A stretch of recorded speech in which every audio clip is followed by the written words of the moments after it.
Hey y'all, welcome back to another Thursday of Ooh Ladies First panel. And I have to say it again. You can hear my smile behind the microphone. I've been waiting all week just for this. Oh my gosh. Okay. Follow us at Ooh Ladies First. Jamie, that's me, Bondi Blue, Blue is Rondi, and myself, Niecy Dixon. I hope y'all are ready because I've been ready all week. Y'all ready to go? Yes, yes, yes, yes. No, we here. Yeah. Yeah. Finally. How y'all All right. doing? Doing great, doing good. Blessed and highly favored. Yes, yes. Always. Always. Do I have any business to tell? Not today. Not today. Every now and then I'm like, do I feel like not today? But occasionally I do feel like telling my business. The tea is so high, it's at the tip of my tongue, but I won't share it. Okay. I want to start off with a new segment. I should have had the intro on this, but let's get into some true crime. Some boom, dun, dun, dun, boom. Okay, and it's not Diddy. Okay. Oh, Oh, Diddy Jr. Diddy Junior.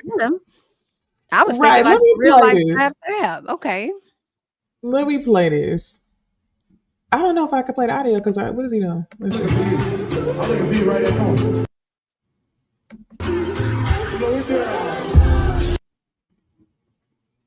Mm-mm. Okay. Mm-mm. And Ooh. y'all know I was scrolling on TikTok like I always do. And when I saw this video, I couldn't help but be a little afraid. Run it again. Run it one more time. I was just disgusted. Like I was ready to swipe away. Do you see this first comment? Jail. Now why? Lord help us. It is the way, like you could tell he's looking at somebody specific in the eyes where like if I was in the crowd, I would need to be escorted to my car. Mm-mm. Not escorted to your car. Very much, very much. Like you not about to Kiki Palmer me. I'm not about to be trapped in a closet. No.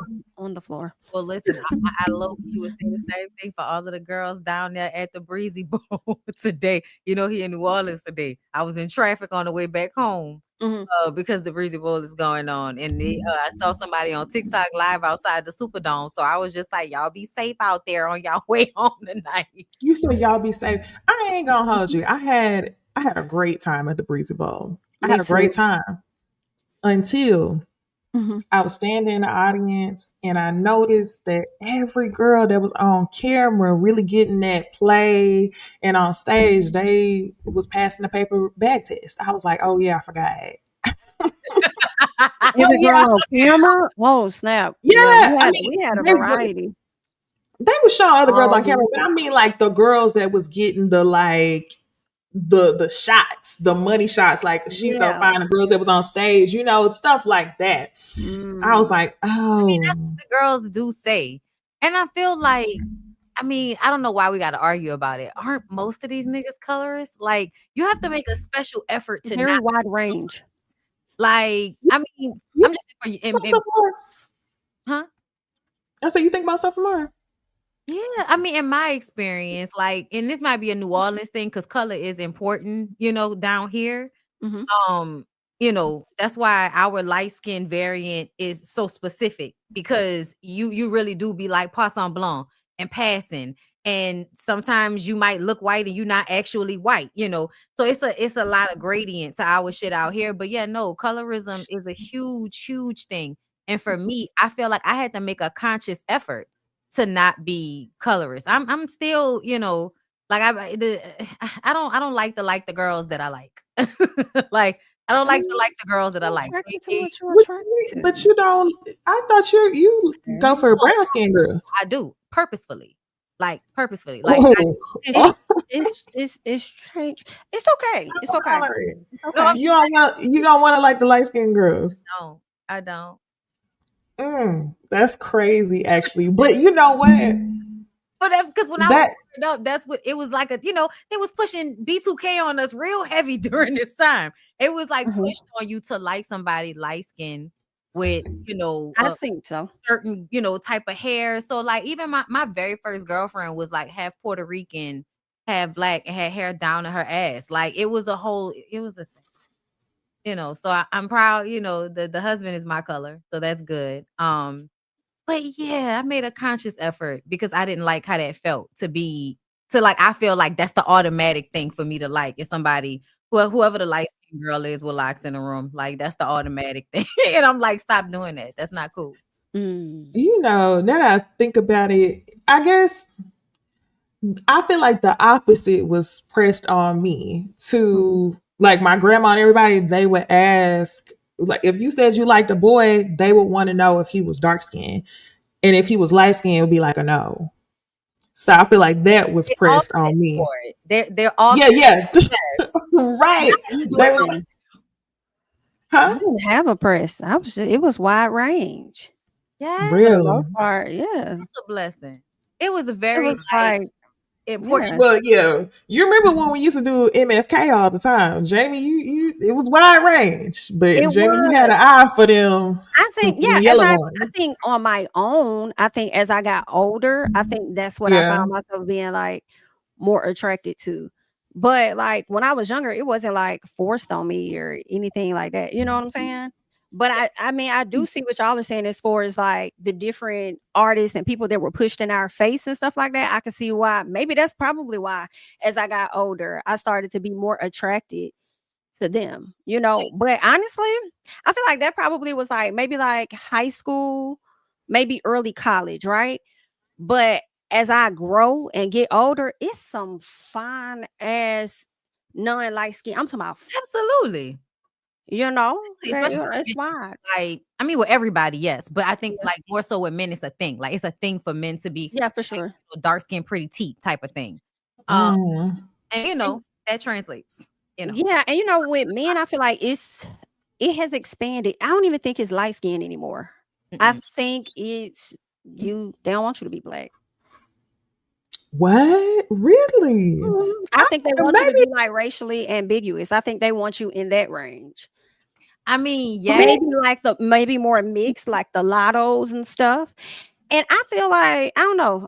I mean, it may be a universal thing. Like, just think about when you be on TikTok. Like I see like some of the lighter girls, they don't be doing shit, but they'll get tons of views. And then I'll scroll, I'll see a darker girl, probably do something similar, ain't talking about nothing, whatever. View count be low as hell. I do have to blame America for that. Mhm. But Hmm. And yeah. not even just America. It's so many places with backwards ass ideals about about looks and all of that. I told y'all about the Korean lady, and because it's on, I think it was like on TikTok or Instagram, but like the Korean lady mama was just basically saying she was ugly and laughing in her face when she said that she was considered beautiful for American standards because she had high cheekbones and full lips. Beautiful woman. Her mama just kept laughing in her face, like, no, you're ugly. You've always been ugly. Ooh. Oh, No, damn. I've never seen That's that fucked before. up. It was terrible. That's why I'm like, y'all, everybody be thinking like black people the only ones that be having these fucked up ass family dynamics. And it's like, it's not just us. It's not just us. Watching Love is Blind, I never knew like it was two Asian people on the show. They really don't I like being heard about Asian. that. Yes. I never thought that that's how they saw themselves. And honestly, I always thought they saw themselves as closer to white folks. So to see that and to see the way they were talking, I'm like, damn, they pretty much feel, and the way they talk, and him being so, one of the guys being so afraid of dating a white chick or whatever the case is, not so much as dating her, but more so how her family is going to receive him. I'm like, damn, that's how a lot of black folks be thinking. You know what I'm saying? So I'm like, I never thought about it from their perspective like that. But Yeah. yeah. Hmm. Well, I also want to say I do feel like for women, it's actually a preference. For men, I don't think it's a preference. For women, I think it's actually a preference. Really? Like I'm not turning down a beautiful person just because they're not light skinned. Like I'm not doing that. that's I feel true. That's true. You know what I'm saying? I do feel Mhm. like men really do treat it like, no, I only want this and I only date this. And I'm like, yeah, no, that's not really the feeling. It's what my eyes are gonna go to first. But once upon, actual lookage, it takes a lot more than skin tone. Like I need teeth. Like how do you know what I'm saying? How you talk, how you stand, what's your mannerisms? I Like need a Yeah. jawline. yeah. Yeah. Like all of this, all these things are important. Because I'll find a reason to find your ass unattractive. And I love that about me. I told Lyric the other day, I said, sometimes I like people and I'm like, I have just one thing on them and I'm like, don't like them anymore. Yeah, but it starts with something they did wrong usually. I feel like if I'm like that, but I may think that somebody's like super duper fine, and then once their personalities start, Yes. then I'm like, no. But then also the toxic side of me is like, if I like somebody too much, then I'll find something wrong with them so I can scale back. Like, Janice, we need to humble them. Yes. Let's humble them in our brain so we can chill out. Recognize how that's exactly what men be doing to women all the time. But They do it out loud though. they do. We just do it in our minds. They actually treat us like shit. We're like, just like, keep it in your mind. This nigga ain't that fine. Look, he got a chip tooth way back on the side that you Right. He ain't that fine. You ain't got to do all that. Just calm down. I feel like it's important for women to be like that because to me, I feel like niggas, you give them too much, give them an inch, they take a mile. So you gotta, very much. you gotta temper. Very much. Ooh, well, okay. So keeping it on the true crime segment, did y'all watch Death in Apartment for the Ella Greenberg story on Netflix? I believe I did. Oh my gosh. Damn, I'm surprised you ain't watched it, Jamie. Okay.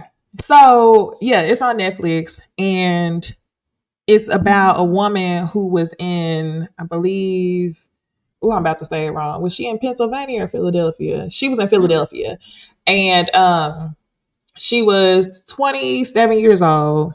She was a teacher.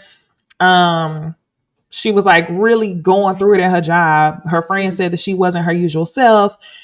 She had begged her parents to quit her job. She was engaged. Her husband traveled a lot. He worked, or not husband, her fiance traveled a lot. He worked in the golfing industry. But yeah, she wanted to quit her job and she was the only child. Her parents told her, we really don't want you to quit, but if we get you a psychiatrist, will you continue to work? So she says yes. So she goes home during a snow day. School ends early. It's so much snow that a 15-minute drive is taking people an hour to get to where they need to get. That's important. So the fiance is like heard by the neighbors beating the door, trying to get inside, and he's blowing up Ellen's phone, trying to get inside the house. He goes down to the front desk. He asks the guy at the front desk, let me in. My fiance is not opening up the door. The guy at the front desk is like, that's against policy. I can't let you in. So he's like, if you don't let me in, I'm going to beat the door down. He knocks the door down, knocks the lock off the hinge. They have like a little hotel hinge that's broken when he gets in. And when he walks in, he finds her slumped over in the kitchen, laying down like on her back, but like slumped against the counter in the corner. And he calls 911. When he calls 911, he's like, she's not breathing. Then he's like, oh my gosh, there's a knife in her chest. She stabbed herself with her knife, is what he says on a 911 call, which is so weird. She stabbed herself with her knife. I was like, what? So, yeah, anyway, the case was completely mishandled by Philadelphia Police Department. She had 20 stab wounds in her front and in her back and the back of her neck. And they ruled it a suicide. Yes. So her parents have been fighting. This was in 2011. Her parents have been fighting for them to relook at it. And I had a case update. So the case update on that is that they looked at it again and they ruled it unaliving again, which was crazy to me. Mm-hmm. It was so many other things. You need to watch the documentary. So, maybe it's on Hulu. But anyway, one of the things that sticks out is the 911 call from the boyfriend to, the dispatcher. That call was weird. The other thing that's weird is they cleaned up the apartment. They hired a crime scene cleanup crew or whatever to clean up the apartment the day that she died. So all evidence was gone. The fiance's uncle came in and took all of her electrical, what should I call it? Laptops, whatever, all her devices. And he just claims he didn't do it. So it's just weird. People are saying that it's not possible for her to do the 20 stab wounds in the back of her neck. Some people are saying that it's a man who died of something very similar in Rhode Island. He was in psychosis. So they said it's possible that she could have done it because she would have went numb. So I just didn't know if y'all had watched it, but I just thought that it was insane that they ruled it unaliving again. But the parents did end up settling with the police department because they mishandled the case and they didn't thoroughly investigate it. So y'all think he did it? Yes. What's the name of this again? Death in apartment. I gotta find the apartment number. Let me see. Okay. I definitely think he did it because first of all, he was the one blowing up her phone and acting a fool. I think there was a text message that said she was gonna be sorry or some shit. Yeah, that is what he said. It stabbed her with a serrated kitchen knife. How the fuck you stab yourself with a serrated kitchen knife in the back of the neck? She had multiple stab wounds in the back of her head. Ooh. So I don't know how to. But the thing that's weird about it is they said that the stab wounds they were hesitation. So they were like very shallow stab wounds, like almost like somebody just wanted to see what it felt like. It wasn't like stab wounds that were like taking her out. They were very small. So it's just I have no I don't what this is what I think happened. I came up with a whole theory. I think that yes, she was in some sort of psychosis, but I don't think that she ultimately unalived herself. I think he was there and I think that he did it. And they're just going to wrap it up into this is like just the 911 phone call was very weird, but everybody who knew her said that she was going through something mentally. She was on some type of medication. But I think she might have she seemed like the type who would be like, if you don't do this, I'll do this to myself based on their text messages. But I do think that he ultimately ended her life with a stab to the chest. Because how you gonna walk into the apartment, to y'all's apartment, and say she stabbed herself with her knife? What? If anybody could have came in that apartment, why is that the first thing you thought? Like, I would have been like, who roll the tapes? He was already trying to defend himself. It was the whole thing was weird. But also, besides something else that they said, I cannot. The uncle, them cleaning the apartment. So like soon after, who the fuck told y'all to do that? Somebody come in and cleans the apartment, and then y'all took all her electronics and shit. That absolutely makes me feel like you did it, and it's a cover up. And whoever you are, you're connected to the people in the town that have the power. So they're gonna make it so that this goes away, hella high water. And that I was arguing with somebody about this because people was like, "Oh, I forgot what it was," but about the Celeste and David situation. And I was saying, like, I don't know what the fuck is going on, but I don't know how he's not like merely a person of interest. I don't know how he's not a person of interest in the situation. If it's his car and all of the songs and visuals, and then did y'all hear this other shit about the fact that there's another girl named Celeste that's of age? So he would have her out with him in public and then have the younger Celeste out with him like in private. I didn't know they had the same name. Yes. But I knew that it was a girl it's the girl who's in his music video that looked like the younger one. I believe so. Because there was like a stream where she's introduced to the people that his friends and shit on stream, and she's showing herself. But when you would see Celeste with him, she always had like a hood on or something covering her head or her face because she's underage and not supposed to be with him.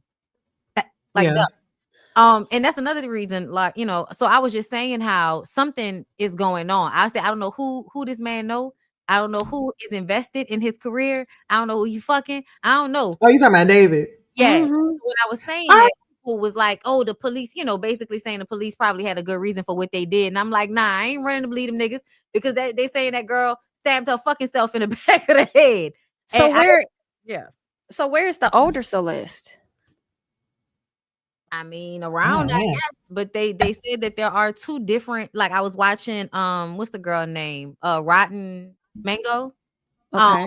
Stephanie. Yeah, she was like, there are two different Celeste. There's like the one that everybody sees that's of age, and she looks similar to and has the same name as the younger girl. And it seems as if he may have known the younger girl longer. So it seems like on purpose, like you purposefully got somebody that could play this role out in public while you had her at home in private.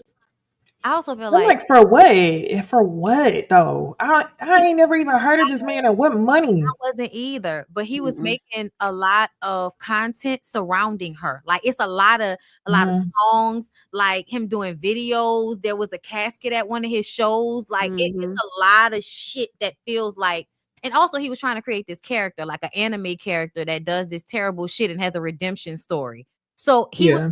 creating like a character and a storyline, something to sell to people. He was creating off of this, I guess, image he was creating based off of being like this person that might have done something fucked up. And That then is so weird. it's really It's weird. definitely giving Ritual It is. it's Yes. giving his own life story, which is what he's gearing himself up to show that like I may have done something bad, but I'm being redeemed right now. And I'm just I wondering think about he's the older Celeste because I'm like, well, they gonna be looking for you now. If I I think he's gonna get locked up though. I think he will. I think they're just taking their time. I hope. I, I hope so too, because I'm like, are y'all just sitting? Because it just shocked me that we don't have enough evidence to say that he did this. I'm like, that don't even make sense. Like, you sure? Because to us it looked like what it is, but at the same time, I guess they're trying to sit and just wait for him to slip up or something. Like, I do believe they watching him though. I I do think believe they're watching yes, for sure. they watching him, but I think it's also harder to convict because they literally didn't know where she was. She was already a missing person. So it's not like she just left her parents' house, went missing for a week, and then they found her body somewhere. Mhm. It's like they have no idea. They need more people to speak up. I think, can I say what I think for real? Mhm. And this is just Mhm. my Hmm. thoughts. I think the parents were selling her. Really? Yeah. Because how many, like the police will Thanks, come into that Dad. house all the time. After they said she got kidnapped the first time, she obviously had come back home because she got into it with her neighbors and she was Mhm. on video. So obviously she was back. They didn't say anything. And the car, David's car, was pulling up to her house to come and pick her up. So y'all knew, her mama knew she had Mm. her name David. To me, it feels like he was giving y'all money. He would come and pick her up. Y'all knew what the fuck was going on. And if she didn't come back after a certain time, they would call the police. That's what it's given to me. Like, you were supposed to have her for the weekend, and now it's been 2 weeks and we ain't seen her. So now we're gonna call the police. And then he brings her back and it starts all over again. But I absolutely feel like the parents really was giving, like, y'all knew what was going on. Y'all probably was taking money. And to me, that's you're selling your kid. And I don't know, like, but it's just the You way don't know if it's for straight cash, but it was A beneficial to the parents in some way. transaction. I believe it. I mean, that's the same way we saw that R. Kelly case going on when the parents had their documentary. That's what they was doing with Ariana. They was like, "Yeah, take my daughter," and then they just didn't get her back for a long time. yes, and that was the problem. You're supposed to give her back. Okay, this is Hmm. a the fuck. Yeah, yeah. Mm-mm. Ooh, child. Okay, we got one more true crime piece, Okay. and I had to talk about this one. It's a really unfortunate situation, but y'all know I'm always giving Florida shit, talking about, oh, this went down in Florida. I saw this said Dallas, and I was like, oh. So let me go ahead and ask y'all, do it irritate the hell out of y'all when y'all are like in the store and you hold the door for somebody and they don't say thank you?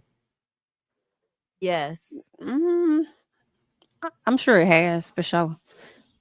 For I'm sure sure. it has. It's made me want to stop doing it as much. Absolutely. Is it okay? So for me, I think this sound bad. I feel like for me, it be the white folks. Okay, bitch. If I hold the door, say Thank yeah, you. or say something. But the black folk, I don't be tripping like like whatever, like going about my business. That's right. But because I feel like they come with this, like, yeah, you better type. Like it's like you supposed to. Like, Yes, like, how is girl. you cool? Yeah. I stopped even as simple as like I stopped, especially the older ones. We talked about this before, how it's been a study done talking about the amount of space that white people will take up because of things like in slavery, and if they'll expect you to move out the way. So I completely stopped moving out the when I'm out and about, I don't move out the way. If we bumping shoulders and you just gonna have to, you getting out there, you get knocked over. Yes. Oh my gosh. We were somewhere and it like if my friends do that too. We was walking Katy Trail down here in Dallas and I was out with my friend. She had her stroller. I had my stroller. It was an old white couple that was walking towards us with a dog. And it was two of us with strollers. My friend got out the way and she almost tripped up because they didn't move. And she said, "Oh, excuse me." Girl, I said, no. I said it loud. I said, not excuse you. I said, they could have got the fuck out the way. Like, I'd be so ready. You see us with these kids? So, anyway, y'all, unfortunately, a situation like that resulted in the death of somebody. So, let me go ahead and play this clip and tell y'all about some mess that happened in Dallas. A daughter, like, I just feel so bad for her, and I just want her to know that I did everything I could. Those other people did everything they could. According to an arrest warrant affidavit, Simpson was shot and killed after becoming upset because a woman she held the door open for didn't say thank you. The argument started at the store Five Below Tuesday and then spilled over to the PetSmart in the same South Oak Cliff shopping center off Wheatland Road. Investigators say 22-year-old Kiana Hampton followed Simpson and her daughter into the PetSmart. Employees there asked them to leave. The screaming first caught my attention. Fox 4 spoke to a 27-year-old ER nurse who walked out of the PetSmart as the two women were arguing in the parking lot. The lady who was the shooter was still instigating, like, as an argument or a fight or something. But the mom and daughter tried to, like, get in their car and, like, de-escalate the situation, but the lady wasn't having it. According to the affidavit, Hampton later confirmed to detectives she engaged in the verbal dispute, entering the PetSmart twice and continuing the argument, throwing the drink bottle at Simpson's car when she was about to leave, and engaging in a physical altercation with her. That's when police say Hampton pulled out a gun and shot Simpson 3 times. Multiple nurses rushed to perform CPR. Simpson's daughter by her mom's side, while also on the phone with 911. If I could just hug that. Shot Simpson. Okay, y'all. I hope that, because It's me, Sam. I don't know what y'all want people to do about motherfuckers like that. You know, the ones that don't, that don't want people to go to jail, abolitionist shot, whatever they call it, they don't want people to go to jail. I don't know what y'all want us to do with niggas like that, but you need to be in fucking jail because bitch, you was looking for a reason. And that's one of the reasons why I a lot of the times let shit slide and don't try to engage in arguments with people because you can't. That motherfuckers are out here looking for a reason to get into it with somebody so that they could do something crazy like that. I've had people act crazy like that when you driving, like, you might have cut them off or didn't see them or something. And they like moved, like jumped in front of me. Like I came out, I couldn't see her. Right. I can't see you, bitch. They get all these cars parked on the side of the street. I could not see. So I'm sneaking out. And she swerves around me, but she didn't just swerve around me and keep driving. She swerved around me and stopped her car like she wanted to get out the car. I'm like, bitch, I couldn't see you. You want to fight about this? I just laughed. In the South, don't ever act like you want to get out the car over some road rage. People pack guns. Like, what is... People do not fight. People pack guns. Listen. It was a couple years ago that a man lost his life at a damn Pee-wee game arguing because somebody had a gun and shot him. I'm like, why? I don't understand why people, they can't think. They just see red. It's really dangerous when you can't control your emotions because everybody is not, like, you can't always just be the aggressor. There are some people like this girl, and I ain't gonna hold y'all, the girl look a little sped. She a little special. She look a little special. You can't try everybody. That was so funny because I was talking about that shit today about, the slow people of the world that have been allowed to, like, because we stopped acknowledging that people are slow, like, so we don't hurt feelings. And so I think in the Black community, when people are slow, nobody gets them any help. And there's an aggression and an anger towards children that need more help. So they're mean to those kids. Like, they're mean to the slow kids. The slow kids are being bullied by their parents, neglected by their parents. They slow. They grow up in a world where people hate them for being slow. And then they become very angry and also kind of act slow. So you get your Krishans and you get,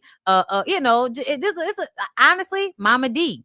When you hear Deborah talk, tell me y'all don't think about how she talked when she was younger and she was giving y'all super duper senior, like she was in high school for an extra year or some shit. So yeah, Yeah. Mm-mm. y'all got to get y'all kids help. Stop, stop bullshitting with yourself. Yeah, Yeah. more on that story specifically. People are okay. So let me read this comment. Smarty said the victim was trying to de-escalate, though she was looking for trouble. Yes, a lot of people think that the girl who I call Sped is gonna get off because they're saying that the woman who was unalived and her daughter followed the girl after the girl had threw a bottle at her. So the girl got mad that she didn't say thank you, threw a bottle at her in the store. The girl and her mom was arguing with the shooter, followed the shooter over to her car.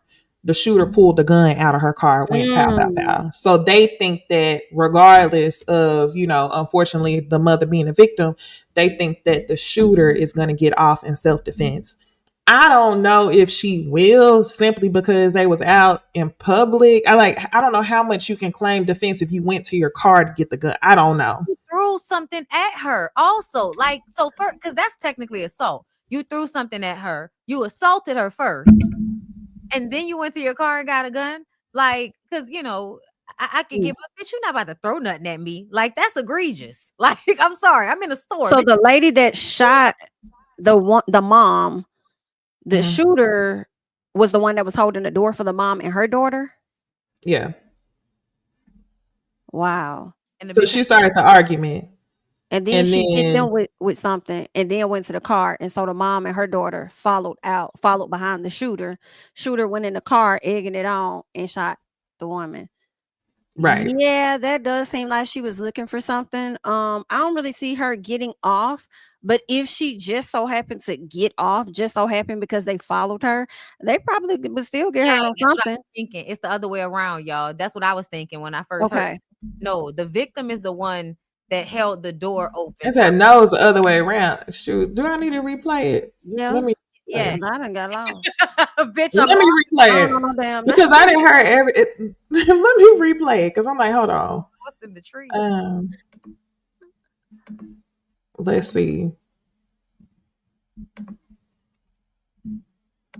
Because I thought the title of the thing was "Woman Shoot Somebody" because she was. I just hug that daughter. Like, I just feel so bad for her, and I just want her to know that I did everything I could. Those other people did everything they could. According to an arrest warrant affidavit, Simpson was shot and killed after becoming upset because a woman she held the door open for didn't say thank you.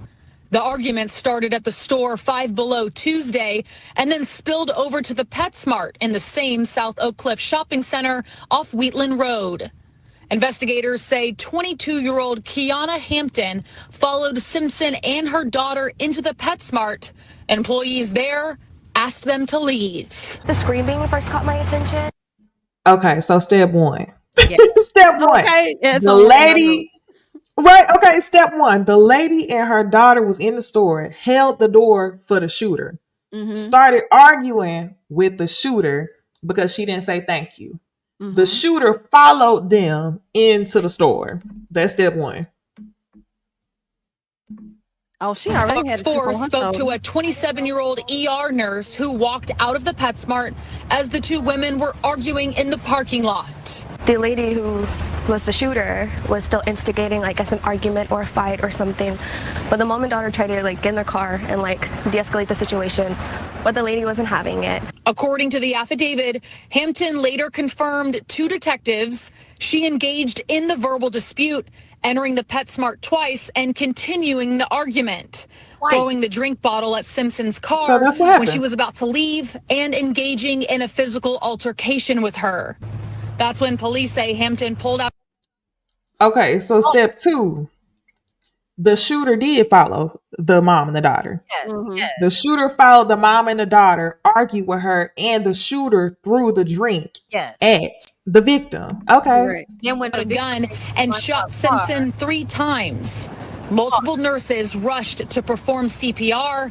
Simpson's daughter by her mom's side while also on the phone with 911. Okay. So I would have a we had it right. got off. If that bitch got off, I would have a revenge plot out this motherfucking world, bitch. It would be Amazon Prime official. the way I would be lifelong planning plotting if that bitch get out of jail. Because at the end of the day, that was completely like, I'm talking if I was the daughter. Like, bitch, I'm Yeah. going John Wick, bitch. I'm about to go and get trained on For sure. combat, bitch. I'm about to go skim buildings and shit. But something gonna have to pop because there's no way you kill my mama in front of me because she checked you because Yeah. you moved. I wonder how old the daughter was. Me too. My God. That's very Oh sad. So goodness. she was looking for an issue with somebody. She want like for her to go in that door, knowing the lady held it open for her and not say nothing. She was looking for a problem right there. Ain't no telling what she said. She probably mumbled something under her breath and was like, "Move, bitch," and she went in the door to get something started. And then to Oh, follow them out, They call me Colombiana. yeah, Listen, that is crazy. I'm like, Dallas, Texas. My goodness. yeah, that's I why you Well, shouldn't be able to have that's guns like that. You shouldn't be able to have, I'm sorry, I love guns, but you really shouldn't be able to have guns like that because that did not call for that. at Not that all. hit alone. And then go to the parking lot too. So you kept following them. At this point, it's becoming stalking, Yeah. egging it yeah. on, just so you can have a reason because you trigger happy. Yeah. And I don't think you should ever be out. I have an appreciation for the UK when it comes to in other places when it comes to gun laws because they don't have guns. So bitch, you gotta stab me. You know how hard it is to stab me? Like, you have to have a real plan. And if you're a police officer, you better have a baton on you. Yes. But like I feel like you should have to stab me, bitch. Like you should have to get close. You should have to catch me. You should not be able to just haul off and shoot people. No, bitch. Like no, like you should have to stab Mm-mm. me. Yo. One of these states gonna end up making a decision. One of these states gonna end up shutting it all down. One of these bottom ones. You think so? I see Cali before I see one of these red You bottoms. know, I truly, mean, it don't matter. They don't have. I mean, they don't have guns like that anyway. I feel like they laws a little bit better than the Yeah, ones we got down here. yeah. I think it's gonna take one of these red states to be like, you know what? Enough of this shit. You're right. guns ain't never It will going away. definitely take one of them because they all do what each other does, like literally across the lower coast. They do, but I used to be more on the side of like, oh no, we should do background checks on people who have them and stuff like that, but it's not going to change nothing. And it honestly scares me to have a law come in and limit people's gun power. So, especially as a black person, I don't have one, but I feel like because we have the right to have one, maybe we should, especially in events like Yeah. this. Because I'd rather be on the side of, yes, I can have one, I can carry one, than no, I can't have one, or it's going to be difficult for me to get one. Because in the event that you run into somebody like the girl from PetSmart, if you got that thing on you, Oh yeah. then No, that's why I said I love guns. And but I also feel like I know I'm not about to pull my shit out just because. But Right. I would rather go to another country where it's already implemented in their system that they don't have guns just floating around like that. That's Yeah. why we feel like we need guns because it's like how would if y'all don't get rid of all the guns, people gonna always have guns. And then also the way white boys act, we feel like we should always have shit because of the way y'all act. You know what I mean? Mhm. The gun laws is one that of part. why I don't want to hear nothing from nobody about abortion rights. The way them niggas love to argue about abortion rights, and I'm like, yeah, but you don't care about the Sandy Hook kids. You don't give a fuck about kids. Talk about that. So I don't want to hear nothing Uvalde. about like you just want to control women's bodies. I don't want to hear nothing about pro-life. You are not pro-life if you're At pro-gun. all. That doesn't That make is so facts. That is so facts. Tamara Mowry. That is Um, so damn my fact. God today. Okay. Tamara Mowry, I'm sorry. Okay, cool. That's enough for our true crime segment until we get into Wendy and Eddie. Okay, that actually will be perfect to jump into them, but we gonna wait. Like, I just want to talk about two other topics before we talk about Wendy and Eddie. The Let's first do it. one we didn't really get into last week at all, and the internet found another reason to hate Aisha Curry. So I wanted to know if y'all saw the clip of what she said, if y'all understood where she was coming from. I got the 2 minute clip on TikTok that we could watch, but just like first thoughts if y'all got into it or not. Yeah, I haven't seen it. I've seen people kind of talk, but I haven't watched her actual clip or anything. But I've been seeing her name like a lot. I So saw what did she say? What happened? she was basically saying that she didn't want to be a wife and a mother, and that she didn't know that that nigga was gonna go pro. He was supposed to be a teacher, a Okay. basketball coach, or some shit like that. So she didn't know that her life was going to turn into what it turned into. Like, it wasn't like, oh, we was always thinking he was going to go pro. And she had her own career, but when he went pro, then, you know, they got married and then he had the first baby soon after. And then this is her life now. But she said that's not the life that she wanted for herself. The only thing for me is that it's two things. On one side of the coin, you played that role and it really ostracized people that would have liked you from you. Because she was one of them people that was like, you know, oh, how women dress and, you know, don't be a whore. And y'all know I'm for the whores. Okay. So, you know, when she did that, that kind of was like, I don't really like that. And so, but I also know that when you're young and you're in that life, you're just repeating what everybody has taught you. And when you actually grow into your womanhood, you will find how much of that is about control and hypocrisy more than it is about you retaining some type of purity or some shit. Right. But yeah, I think people don't like her also at this point. It's like anything she says, everybody kind of like goes to hell about it. And I think it's because people feel jealous of women like her's life. And they feel Yes. like you should be groveling and, you know, sucking balls at all times because Every day. it's life. Like they really, Right. I feel like I get so tired of hearing broke people talk about lifestyles and shit. Like, I don't know, because it gives that they really think having money is something that is not. They also think that just because they got money, they not living how a lot of y'all are living because the expenses are high. Okay. Where they have range to spend may be about as low as you. They may work within a certain pocket. We only got this much we spend it because they taking care of so many other people and stuff and Right. households, and ain't no telling what other investments. Are you cool with playing the clip real quick? Yeah. But I'm gonna play the full clip because I haven't watched the full clip, but I think it's important because people are taking bits and pieces. So let's get into that. Big family? No. So I didn't want kids. I didn't want to get married. I thought I was going to be career girl and that's it. And I had my eyes set on my goals. And I was never the little girl that like dreamt about the wedding dress and all of that. And then it happened so early in my life. So it's like, it's one of those things like you don't know what you actually don't know what you want. It's so hard also to be the woman in a situation where you're like, men just don't get as much scrutiny. Like they can maybe tell him like your fucking shots suck tonight, but like the looks and all of that is just like not a factor of conversation as much. No. Did you talk to Steph about it? Like, or did you kind of keep it within yourself so it didn't? I do not have a bone in my body that can keep anything to myself. So if it comes to mind, it's coming out. And he's so gracious. Like he tries to resonate with me, but he just can't. And he also comes from a place of like, it's effing stupid. Like, it's not true. So why are you? And I'm like, but wait, like, listen to how it makes me feel. And he's like, but why does it make you feel like that? It's not real. After we got married, we found out we were pregnant with our daughters so quickly. I didn't even have time to think about what I wanted anymore. It's so interesting. I spent my entire life like trying to work towards something, and then it kind of just disappeared, and I didn't think twice about it. But after my daughter turned 1, I remember there being a shift and being like, I have goals for myself.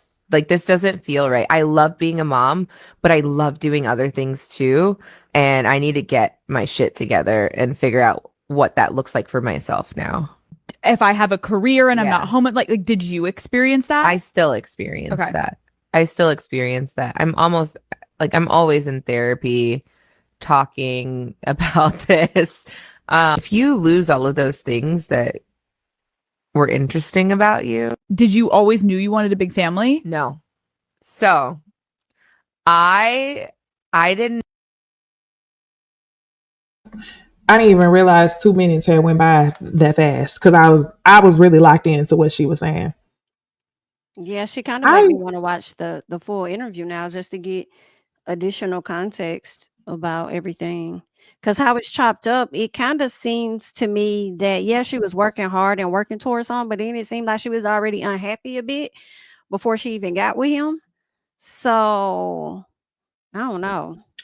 I don't think that's what it is. Hmm. Like, okay, I feel like I understand what she's saying loud and clear. I think it's a bit of what Bonnie said. When you're like in your very, from I say like 18 to maybe like 24, you're doing what you've been groomed or taught to be. Hmm. And it's not until you really break into that independence that you determine what you want to be for yourself. Hmm. But if you go ahead and solidify things like marriage, a baby, and all that stuff by the time before you get to that point, you're gonna be looking back like, dang, what would it have been if I had done XYZ? And Hmm. I don't think that she's saying that she's unhappy in her marriage. Like, I don't think that's what she's saying. I think she's just mourning the version of herself that she didn't really get to see, which is why she's staying. But y'all know, personally, I believe in the power of starting over. It is something big about being able to start over. But for her, I feel like their life and everything just happened so fast. Like a lot of people are saying, oh, well, he's rich. She knows that.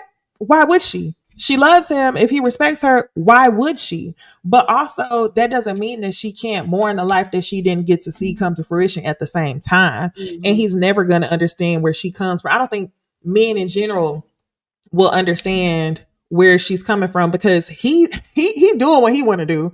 Like 1,000. every man wants to make money, support their family. Not every man, most men want to make money, support their family wholly, have a beautiful wife. He's doing everything he wants to do, and the life they're living looks good, but they don't understand like the deep thoughts or emotion that comes with like being a woman because women are groomed to be mothers and that's it. So I Mhm. feel her on this, and I think that people are just like, oh, well, she should be happy because I wish I had that. Like, well, Mm-mm. damn, like she still doesn't have everything. Money don't mean everything.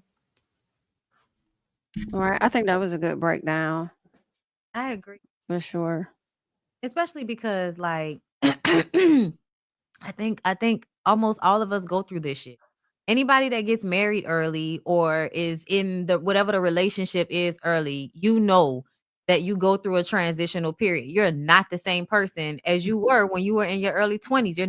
You don't think the same. Your brain isn't even fully formed when you start making these lifelong decisions. And I saw somebody in the comments say she could have got on birth control. And I'm like, could she have though? I imagine as soon as she married that man, there is when you're gonna have a baby, when you're gonna have a baby, when you're gonna have a baby. And he has money. So why not? You know what I mean? Until you actually have the baby and you realize how much of your life is no longer yours. And that's another thing. People aren't honest about what motherhood can be and what it means to be a basketball wife. Y'all didn't pay attention to them shows because y'all was just looking at bags and clothes and big ass earrings. But when them men play basketball, those women's lives revolve around those men. It revolves around them, what they need, how they need the house to go. And then on top of that, they're always gone. So there's a level of, I think, emotional, like you have to fix these things on your own while he's out playing ball and you're at the house by yourself with the fucking kids all the time. Like that's different from being a little young couple and in love and shit. That's different. So yeah, I just think that people don't realize what they're getting into until they get into it. Like it is what it is. Hmm. Yeah. I do wonder, like, who did she see herself as, or who would she have liked to have seen herself be, before getting into this marriage with this guy? But I also feel like a lot of the questions she's asking of herself, I think is very fair. I think, as Bondi said, a lot of us, you know, question that, even if you weren't in the situation, like you said, as Aisha is with the celebrity, the money and stuff. Like you're still gonna think about, like, if I wouldn't have went to this college and I did this, what would it have looked if I would have stuck with this major? Then what would I have? Because I definitely had those thoughts for sure. So yeah, I'm I would have liked hollering to at see this comment. It says the first baby may have been oops, but what about the other three? I don't see. It's not Okay, about that though. Like it's not about oops, I thank had you. babies. Like no, I knew I was having babies. It's more so of in the moment when I'm doing it, it feels like I'm doing what I'm supposed to be doing. And then once it's all there, I turn around and I'm like, damn, what would it have been like had I done something different? That it doesn't mean that you regret your choices exactly. Right. But you don't know, you didn't know then what you know now, and you wish you knew, what you wish you knew. You It's wish, always going to be that way. yeah. Yeah. And with her, I think the thing be for me sometimes people don't think about the fact that people have a right to change their mind, right? That may not be some of Okay. the things that she wanted in the beginning, but after having her daughter, maybe, just maybe, okay, maybe the daughter really wanted another sibling. Okay. She's like, you know what? It wasn't so bad being your mama. Okay, cool. And maybe she was like, I'm okay with having a bigger family after experiencing motherhood. So, I mean, it changes. I think that's totally okay. And she, Totally Mhm. okay. like some people say, she did go and figure out what she wanted to do, and she does have her businesses, and she is able to be, successful in her own right now. But at the same time, it'll never just be Aisha. It always is going to be Right. Curry's wife, and people are going to always attribute her success to her being his wife and not her being who she is, and that can be suffocating for a person to go through. I had a conversation with one of my girlfriends about this. She's, recently married, and it it feels sometimes like she's not who she is. Like she has no accomplishments on her own because she's this man's wife and he has, a considerable amount of fame. So now she's just known for being his wife. And what that can sometimes feel like for her is, very out of body and low key feels disrespectful to be, a 30 something, almost 40 something year old woman and have done all this work and people still only kind of see you as this man's wife. Like that's the only shit you've ever done. It is, yeah, Yeah. it feels like people are playing in your face a little bit. So I think if I was her, I would absolutely probably get tired of people feeling like the only reason I'm in the room is because I'm this nigga's wife and not because I'm impressive all on my own. Yeah. And then, so like on the one side of things, I can see where she's coming from, but it was a comment earlier saying, well, what's stopping her from doing it now? She could still do that now, but it's still not going to be what she thought it was. I think she can mourn it. This is the thing about Aisha. I have to agree. I understand where she's coming from, but I don't think the people are ready for the conversation. The people are not ready for the conversation. So some of these things she just can't say out loud. Like I mean, not unless you just not gonna give a fuck. Which it sounds like she does based on the conversations that she having with Steph, where he's like, why do you care? Have the conversations out loud if you just don't give a fuck. But I don't think majority of people are going to be able to understand where she's coming from. I still think that she could be successful in different areas and be a businesswoman and all that stuff. It's just going to look different. Now, if she continues to still feel unfulfilled, like it's something else going on. That's what I was wondering about as she was talking, because I feel like she was a bit unhappy before she got with him, and it never went anywhere. And that could be it. That could be it. Maybe she felt like, okay, if I get married to him, maybe I will be happier. You know, I had this child. Probably did. Okay, I mean, You keep thinking that those things are going to fill with whatever right? the feeling you're trying to get. You think, oh, I'll get married. Oh, I'll have kids. Like it'll fix it. And then you realize, no, none of that actually fixes it. And you have to figure out what it is. It's not your partner. It's not the babies. It's you. And it's because where are you? What are you? What do you do? Hmm. And it's not about work all the time. Sometimes it's about the exploration of being a woman and what that means for you personally. I was talking to my friend about this shit. Like, our mothers can sometimes look at life as if, they're very judgmental on the back end of life, but they also have a lot of resentment, I think, about the freedoms they did not take when they were young. For And sure. when they Right. get older, they feel like I should have done this or I should have done that. And now I'm low key mad at myself that I didn't, that I spent so much of my time in my youth trapping myself in a way that I didn't necessarily have to. I think a lot Mhm. of older women kind of, have that resentment. Yeah. So, I think I think we should be more liberated. I think we should be more free. I really like that she doing this interview, and I want to go watch it because I feel like she's saying out loud a lot of what women her age are thinking. And Yeah, people how feel old is like she? sometimes isn't what is she like? I thought she was probably like close to 40, or is she like in her mid 30s? But Let me even with see. that, even with 36. she's 36. So even with that, you know, a lot of women are thinking like she thinking. I think people expect you to already have your life together, already figured out. You should already be fulfilled by the time you're this age, and that's not the case, you know. And as you get older, it really you know, when you're young, you be thinking, man, 40 so old, 50 so old. And it's really not. Unfortunately, late 30s, early 40s is when people really just start navigating life and figuring it out. And that's when they stop living by the standards that society put on them. They really starting to like really just come out and be like, fuck this shit, I'm gonna do what I want to do. I'm questioning things. This is not making sense. When I did it y'all way, I wasn't completely happy. So now I want to go and do it this way. Let me try it my way.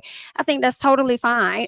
I mean, ain't no telling how long she gonna have those questions or want to. I'll just say grow, because as long as we live and we are, and you know, we're able, we're gonna always want to grow and do more and stuff. So I'm loving the fact that she did this interview. I definitely want to check it out Yeah. Oh, it's a good Yeah, conversation. and see what great. I could have a whole conversation about this. You know what? I wouldn't Okay. mind seeing her and Savannah actually sit down and chat. Oh, But I Yeah. don't think that'll ever happen soon. I don't think it will happen soon, but I would love to the get Savannah this talk. stuff I be wanting. Like, say what? The Savannah talk? Because I'll She see got her a on podcast. the mic and I'll 'Cause never hear anything. I ain't seen I do not love that one about her trending though. clip. Like, No, but But that's what she I'm got a saying. Everybody's like Savannah, Savannah. They love Savannah. I have not seen you one know why trending they clip love Savannah? Because because she's unproblematic. okay, she don't say shit. She don't say a mother. She just sit mind her business. And she beat up, she support her husband, she support them beautiful kids, there. Okay. and she do her thing. Listen. What? But she finally doing this podcast with her homegirl. And I cringed when I first saw her because I said, Lord God, please don't let her say that, because the way they finna plaster her all over the blogs and she don't be saying that about nobody. So far, she's been doing good. Let me tell you She something. has. Let me tell you something. She been doing good, but that nigga LeBron, let me tell you something. If anybody's gonna embarrass them, it's gonna be him. Okay. It's gonna be LeBron. When I tell y'all, I have been paying close attention. I don't know why LeBron is hanging around with Kai Cenat, like they, you know, like they're in the same age range or something. I Mhm. don't know what's going on. I don't know why he was so close with Drake. Like he feels like a follower. He feels like I was so busy playing basketball, I didn't get a chance to have fun, and now I'm a married man with kids, and I have to be this He, person. yeah, when He's he in his danced to Aisha phase Tory, then. he Huh? was dancing to Tory, right? Exactly. And I was joking, but I was like, he obviously fucked with some bitch he wants to shoot in the feet. Like it feels that way. It feels like there was some No, girl. it feels that way. I want to shoot this bitch in the feet, in the pinky toe. I'm mad at her, but I can't express that. Okay. So I played Tory Lane's music. I want to go fuck more white girls. I can't do that. So I play Drake, Oh, you know? Um, so yeah, but I feel like she's long suffering. I feel like Savannah is long suffering, and the fact that she looks like somebody that just sits there and shakes her head is a signifier that she does I a thought lot you of were talking not about Aisha. shit. I'm sorry, Savannah. Nah, I'm Savannah. No, you said Savannah, but I Yeah. thought you were talking about Aisha. You know, Yeah. yeah. I don't even want to know. I don't even want to know. I enjoy her just looking pretty and not saying shit. Mm. No, for real. Because I'm scared I that if don't she mind a says chat. something, it's gonna be like, oh no, don't say anything else. Because like Amber Rose, like, oh my God, if we could go back to when Amber Rose didn't say anything. We didn't even know what she sounded like. No, We didn't know what she sounded like. eyes look like she always had on sunshades. And bitch was You know outside. what your problem is? Your problem is you really want to be a white girl. You don't really want to be a white girl, Jocelyn. She is a white girl. That's what you were missing. She's Oh my not. gosh. She no black. She no black. Child. Okay, y'all. She I did what really hope. she did. That's so weird. Ugh, I'm sorry. I didn't mean to interrupt you. I was just thinking about that. Like they have a pattern. Who Who? that? Stacey Dash? Like Amber Rose The man. reminds me of Stacey Dash. Yeah. Yeah, I know black. I Yeah. know black. I go Republican. And you know, Mhm. it's weird. It's very weird. Yeah. Oh, child. Okay, so we about to get into the shows. I got one more topic though that I feel like gonna be a little bit lighter. We was talking about the power of starting over, and y'all know somebody who started over really well is Black China, Angela. What's her last name? White. Angela White. Angela White has started over. Y'all remember she got engaged, I think last year. Everybody was talking about how happy they were for her after she was sober for 2 years. And she had the sobriety party and all that stuff. But the caption on this photo says, "This love is forever," and she tagged Rob Kardashian.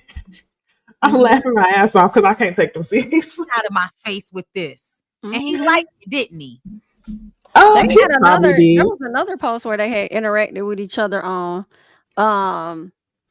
let me see if I can find the post. But I'm like, girl, She's what? healed. If she actually is in a better space and she not just playing, it might actually work this time. Because to me, it seems like he's really been on, on some low key shit for the most part. But he takes care of his daughter. He be chilling and shit, Mm. Yeah. Yeah, we don't ever see him. Oh, here go Amber Rose. Speaking of girl, okay. So the comments are saying, are they back together? That would be amazing. Dream would probably love that. Back together, now have his son. F it. I'm about to call my ex and make things right. Don't do that. Girl, shut up. Uh, Shut the fuck up. don't do that. Don't do that. But yeah, I don't even know why she said that about Rob. So damn, he got this old ass picture. But yeah, I can't really, yeah, it ain't nothing on his page. So what I a wouldn't mess be that would surprised if be. they got back together. I have to say he was at his best, even though she was cussing him the hell out. I'm sorry, I was laughing because I know what that middle post was from. Fucking Ben. Yeah, Crazy. we about to talk about it. What the fuck? Flash.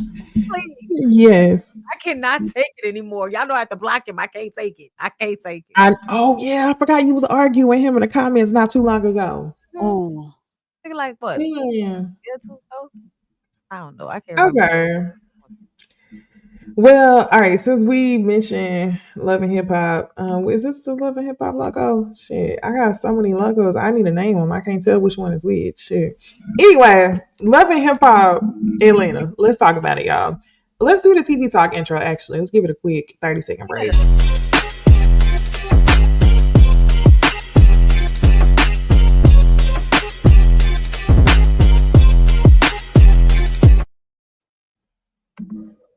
That's it. That's it. There we go.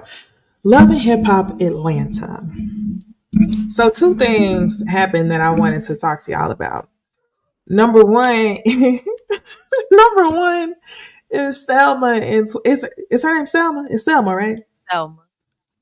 Selma in 24, y'all. That man said, "I am legally blind." He said, "I don't want to know if she's playing me. Keep it on the low."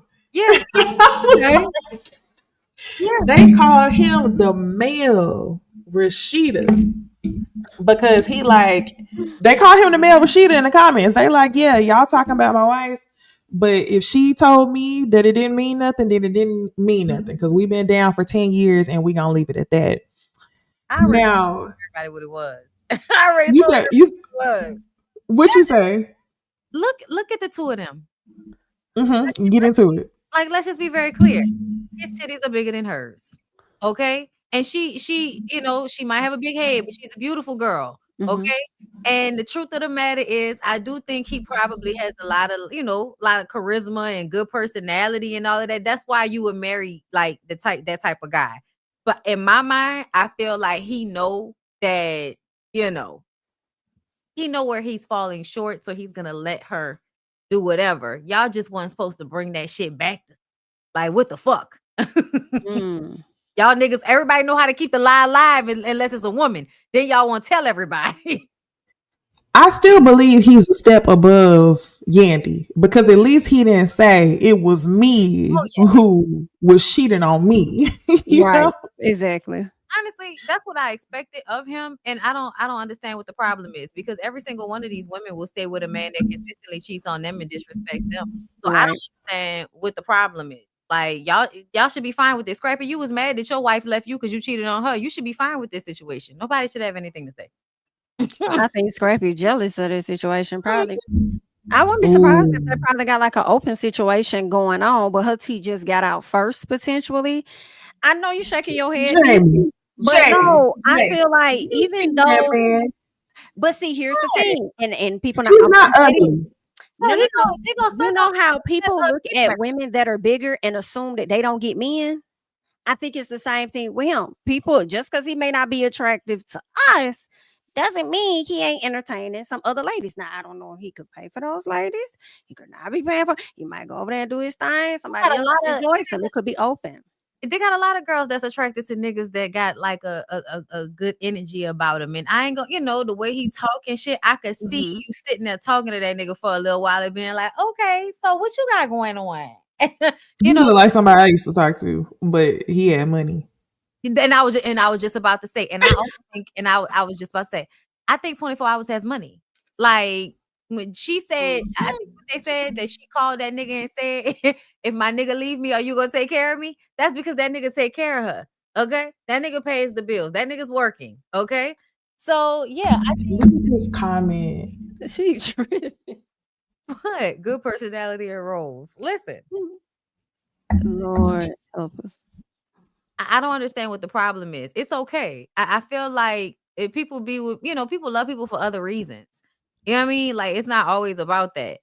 Um, Right. I couldn't do it, but I'm but laughing at Niecy each ass. their It's own. crazy. Their own. Because the way I had shook my head.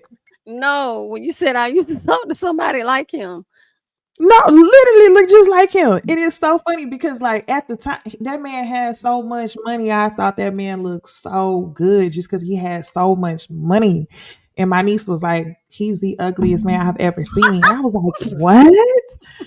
And then it wasn't until I watched this clip of 24 and I was like, damn. You know what? Maybe I was tripping because they look just up.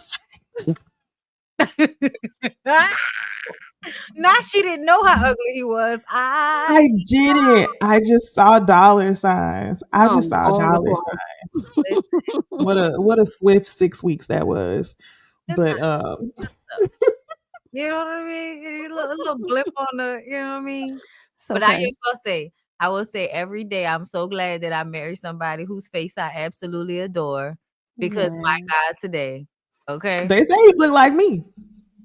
Yeah, They say Lyric look like me. what have I said? Oh, you said lyric, girl. I was like, what? I thought you were talking about this man. I'm like, girl, what?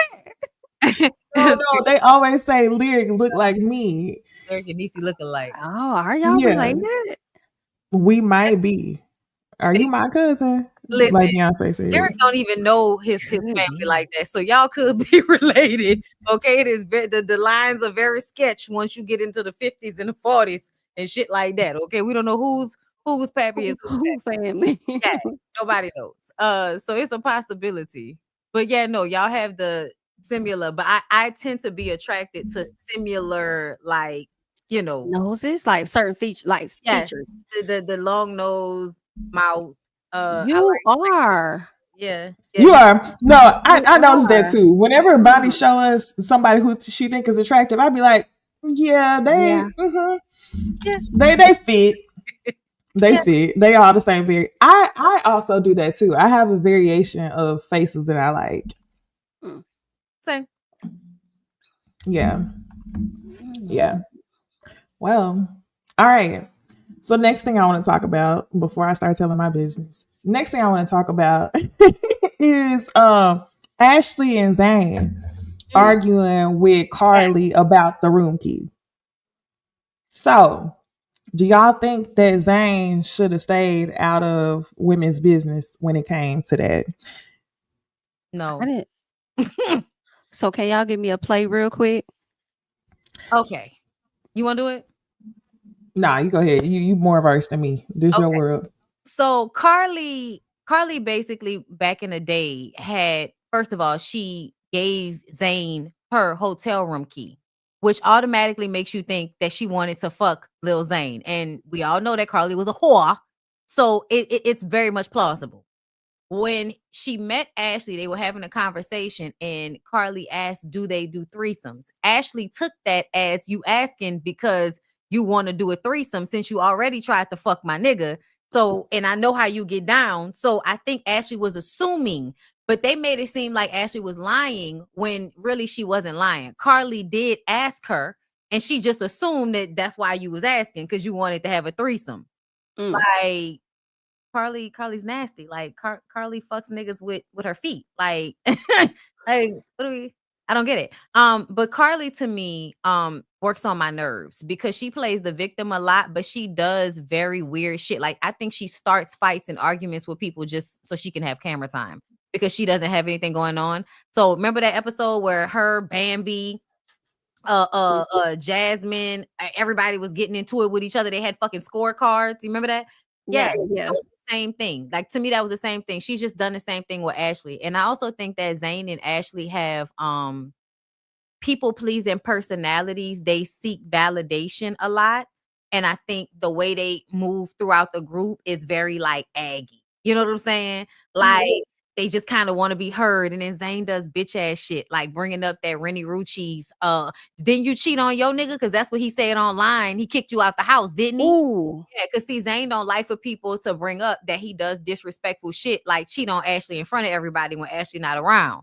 The shit get brought up, and now Zayn like to throw these little slugs at people all over the place, right? So a lot of people was mad at Zayn for those little cheap shots and shit. But when it comes to Mendices, he wasn't doing that to Mendices. Mendices is the one that decided to join in on the Carly bandwagon and was like, yeah, you be talking about women too much, man. Yeah, you know, you be in the women's business too much. And like, I get Mendices stoicism, like in real life, I think that is how men are supposed to move for the most part. But I feel like in this world, that does not work. And Mendices is just telling everybody not to talk about shit. And it's the same thing he does with Yandy and their relationship. That doesn't work on reality TV. Y'all have to talk about these things to make the show.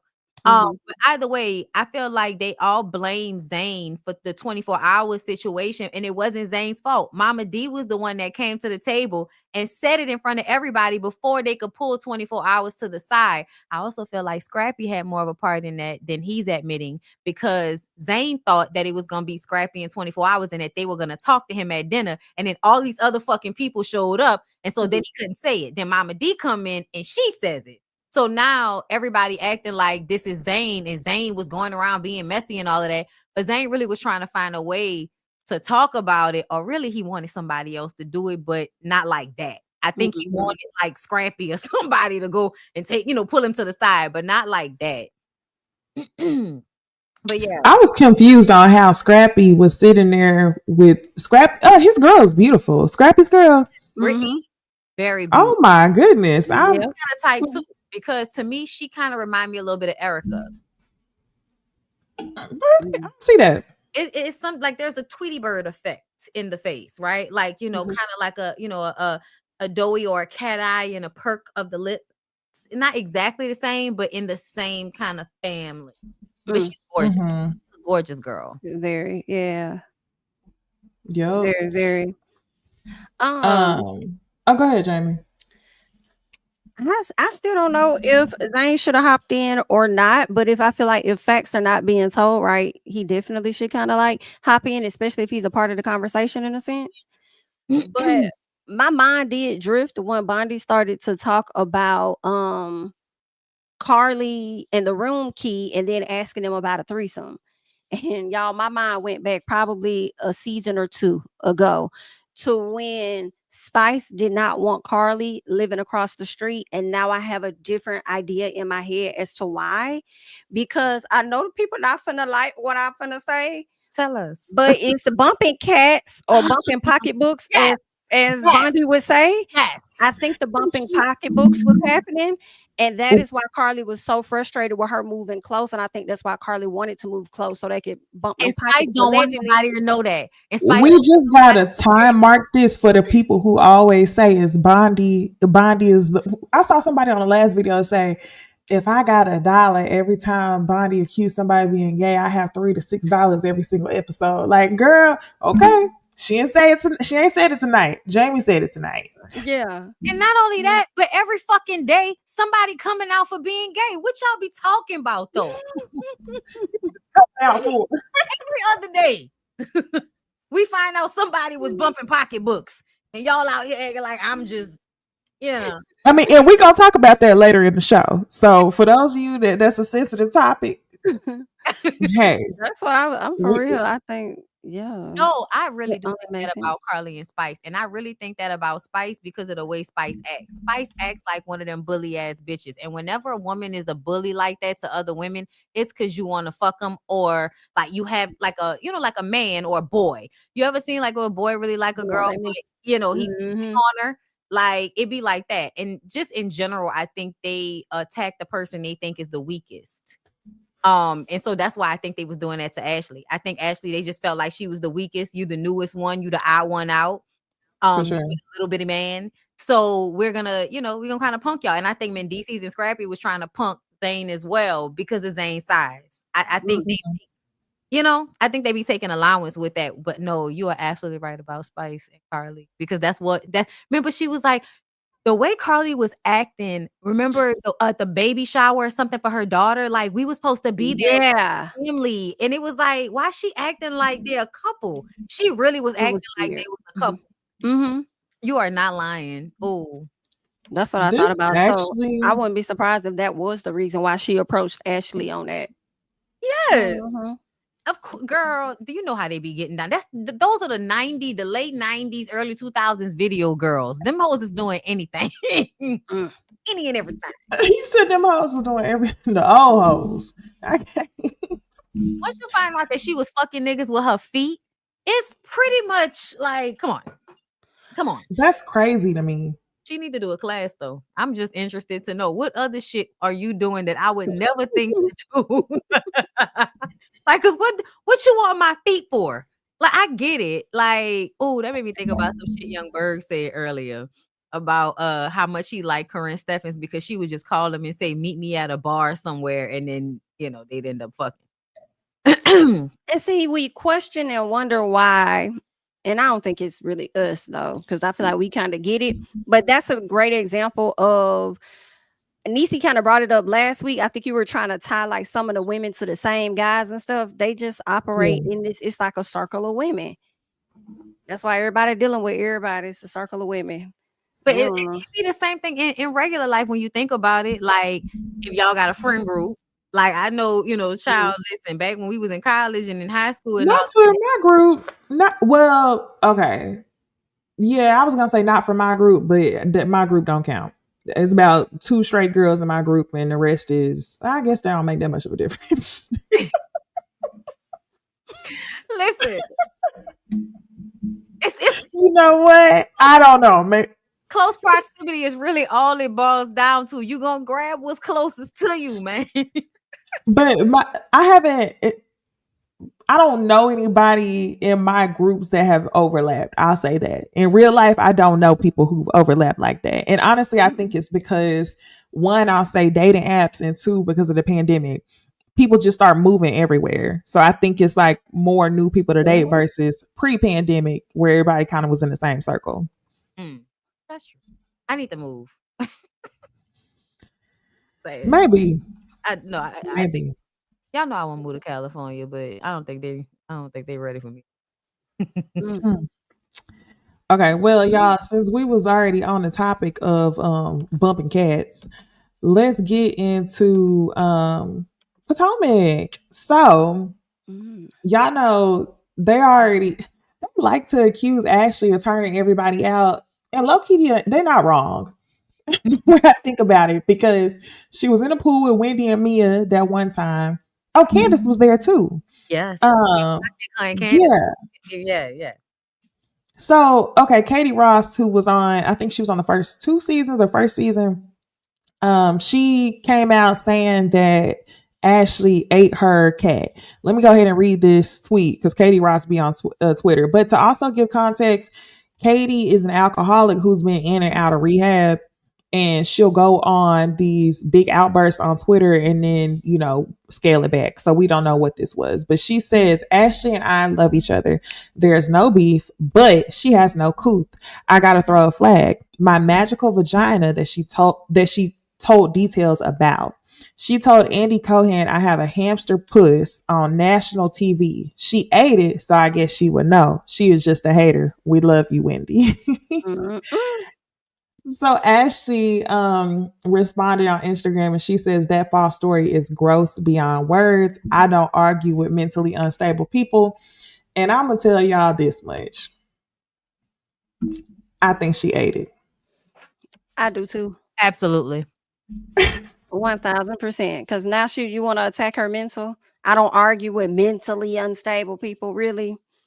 Nah, girl. You did that. You did. I believe And that. it's also very rich. It's very rich hearing Ashley Darby say that something is gross, knowing that she was married to Michael Darby for years. Ass nigga, yep. Nasty old The man. grossest.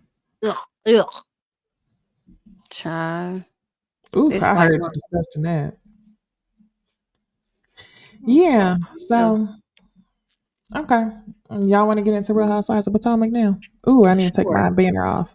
We can get into Real Housewives of Potomac. Yeah, you might have to bring some of the things to me because I was watching, but I was in and out. Every time I see Stacey's wigs, I just drift off. Oh, horrible. But it's given the lifestyle she live. Hard wig. Y'all know the rest. Yeah, very much. Okay. So a couple things happened this episode, and pretty much the theme this season has been, it feels like they're bullying Stacey. I'm not gonna lie. The first notable scene is Wendy and Stacey having a sit down, and Wendy is addressing Stacey wanting to start this cannabis line because it's like, oh, well, why are you copying us? Because we have the Happy Eddie line. And to me, I have to say, y'all, I don't really give a F simply because when Wendy came on the show, Karen had the candle line and you started the candle line as soon as you got on the show with Karen. So how are you going to feel some type of way about somebody tapping into the exact same industry as you? Like, you know how big the cannabis industry is? Like, I'm not going to be mad at Stacey for doing it. And I'm going to be completely honest with y'all. If I was going to buy cannabis from anybody on this franchise, it wouldn't be Eddie. It would be Stacey. Why you say that? Stacey's ability to not give a fuck, because the way that they have talked about her breath kicking and talked about so many things this episode and her ability to just be like, I don't care. It's like, you know what is she smoking? I'd like to know. Like, I just don't understand why Eddie started the line. Wendy came on the show trying to brand herself as Zen Win. It made perfect sense for Zen Win to be the cannabis line rather than the candle line. So I don't know why they put Eddie behind it, but okay, I'm more inclined to buy from Stacey. I've been looking for a reason to blame Eddie for what's going on with Wendy. Because, I always think it's a nigga fault. But the way, I don't know, it may not be, because I actually think Eddie seems like a cool guy, but it's something about the way she disassociates that makes me feel like, what's going on in that house with the two of y'all? Because he high as fuck, you looking like the Grinch. I don't know.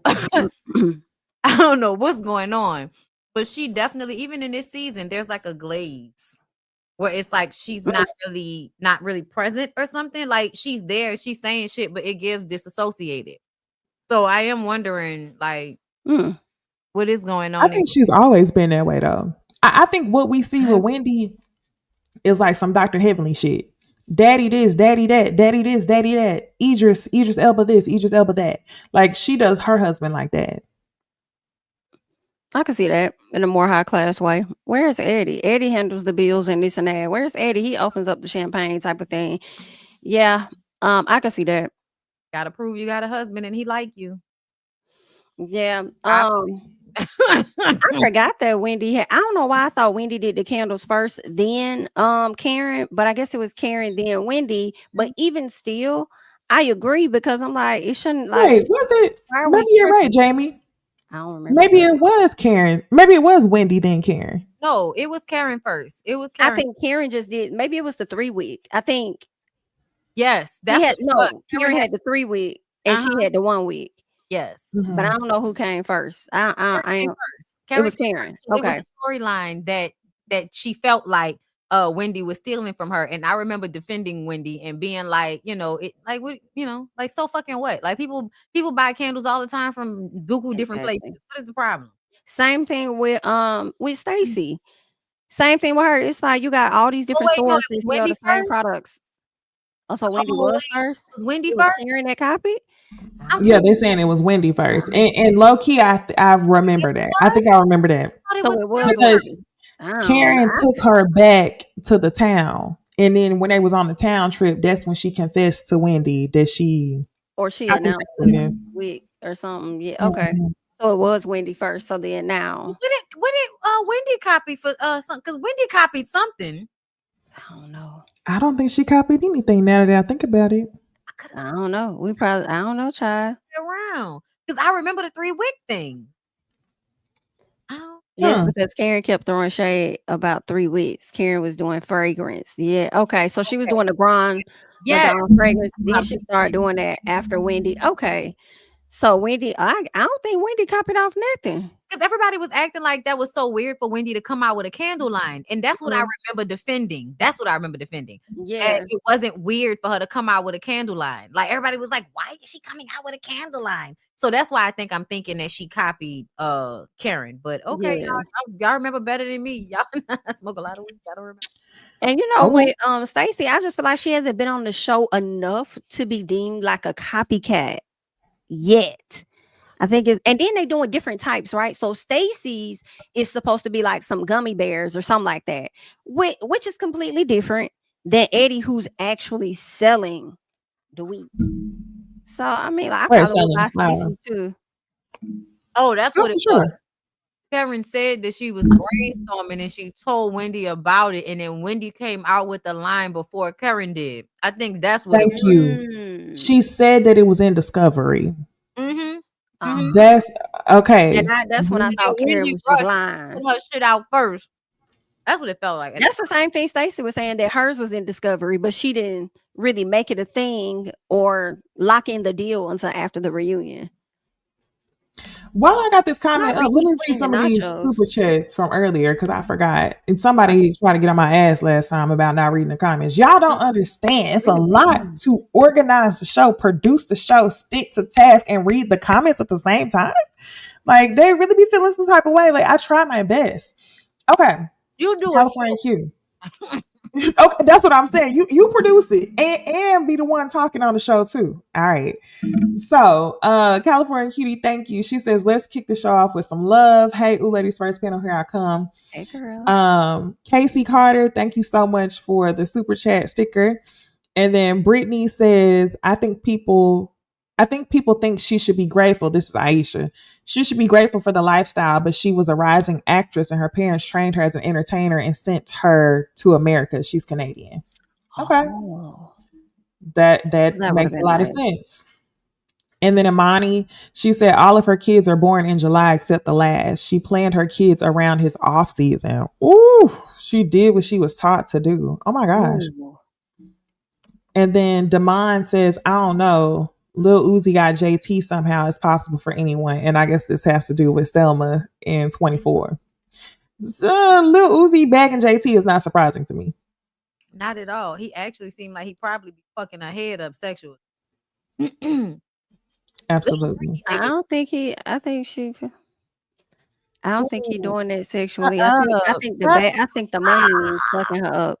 I think the money's messing her up. I don't think he is doing that at all. I feel like she could have been a high price hooker for anybody. That's what the girls are doing anyway. I mean, that's what Young Miami did. That's what they said Sweetie doing. That's what they say a lot of the girls doing. Oh, So I that's did why I'm hear about like, this Sweetie. That's crazy. I don't know, but you know what? I will say that I think JT is in an abusive relationship with Uzi. Mentally. Yeah, I think that's emotionally. yeah.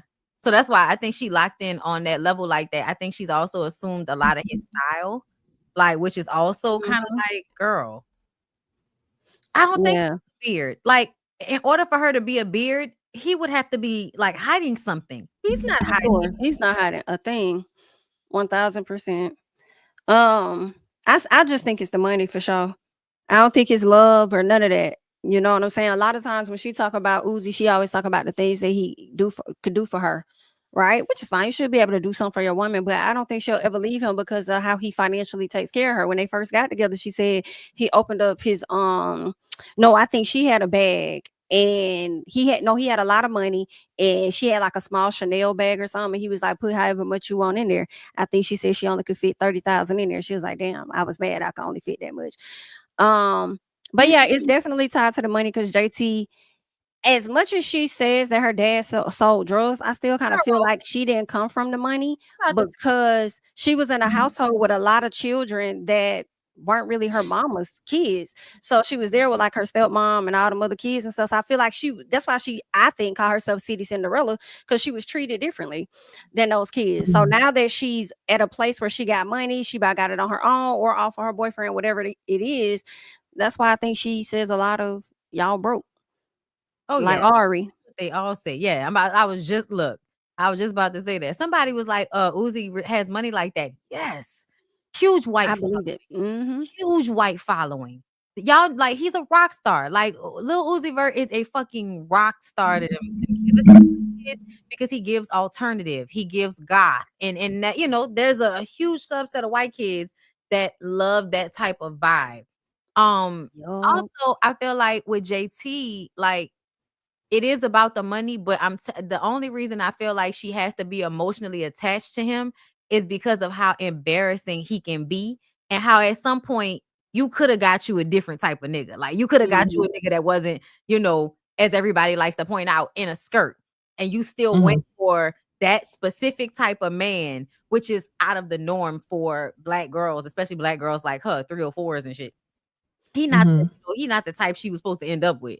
So that's another reason why I feel like she absolutely is into him. But I will never get over is that video clip of her having a birthday party for him, and he got his hand over his head like this, and he just looking up at her while they singing happy birthday.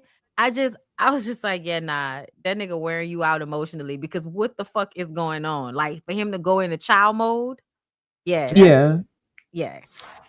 Yeah, he always seems like he's exhausted when I see, like, if there's any videos of them together. And maybe that's just his personality, but he always act like he tired and he don't got the energy or the time for her at the same time. It's like, damn. Okay. I don't never see no videos. Thank you, HFG. I always struggle with that every single time. The only video I ever see of him is it's only my third day out here. I haven't seen anything of him recently at all. But find it for me. I saw it when somebody else was talking about it. The clip from the birthday, yeah. Okay, so to get through Real Housewives of Potomac, so I wanted to ask y'all, how have y'all been enjoying Kierna on the show this season? Because it seems like y'all know she got her full-time flute. She got into it with Wendy over something petty, and now she seems to be getting into it with her friend Angel. And before I even set y'all up for the question, I'm gonna tell y'all I'm not fucking with her. I'm not fucking with her at all as a full-time castmate. It seems like, I was really excited for her to come on the show and be different and not get swooped up by the Green Eye Bandit. I can't even say that with an S since Robin isn't there anymore. But it seems like she was eager to try to play her friend in front of Giselle because it's something about Giselle's personality where people seem like they have to impress her. And I'm not gonna hold y'all. I've been enjoying Giselle this season. And this might be a turning point, like the turning point that I went through with Kenya, where I was like, oh my gosh, I hate her, to oh my gosh, I love her. And I feel like this might be the turning point for me this season because Giselle, I like Giselle for the reasons that I like Ashley. They're calling a thing. But I think that Kieran is doing a lot. So y'all tell me what y'all think about her. I'm not really liking Kiana this season either. I think she does a lot of projecting. In my personal, I just feel like how she processes things, it's just so off. Like The whole situation with Wendy, of course, and I feel like Wendy was in the right. Then you got Stacy talking to her, and Stacy's like, "Oh, every interaction with you is negative. You want to fight." She's like, "Oh, don't go there because I could fight if I want to fight." And it's like that's not even what she touched. She's not talking about a physical fight. Okay. She's talking about a verbal one. You always want to give her verbal pushback. That's what she's talking about.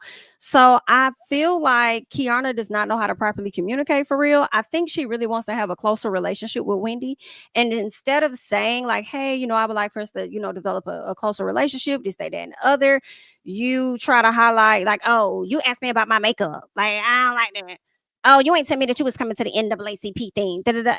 Like, why do you feel like you're entitled to that information? Then you wanted her to speak to you on the stage, but I'm like, did she even speak to you when it was over? Because that's where I think it would have mattered. Did she acknowledge you once everything was over and you tripping about her being on the stage? I feel like Kiana is projecting and she's giving a lot of energy to Wendy that she would not give to that man. And I hate when women always have more energy for another woman than they have for the man that's doing their ass wrong. And you'll sit up there and make other excuses for him, right? But you wouldn't give passes for your friends. Okay. Yeah, I'm not really feeling her this season so far, and it's just 2 episodes. I So totally we'll agree. see. I'm glad you said that because that's what I feel. I feel like it's about a nigga. Like I was just like, why are you this upset about all of these things? And her energy is very like it's very much like that. And I'm like, girl, like what's going on? Like it's given, you mad at a nigga and you can't take that out on him. So you take it out on the women around you for every little small, slight that you feel. That's what it's given. Yeah, I feel like she's the definition of, I hate to say it, but adults are really just old ass kids who don't outlearn things. Like, you don't need to go about it that way to make friends with Wendy. It's crazy, like how successful she is. It's just, I don't know.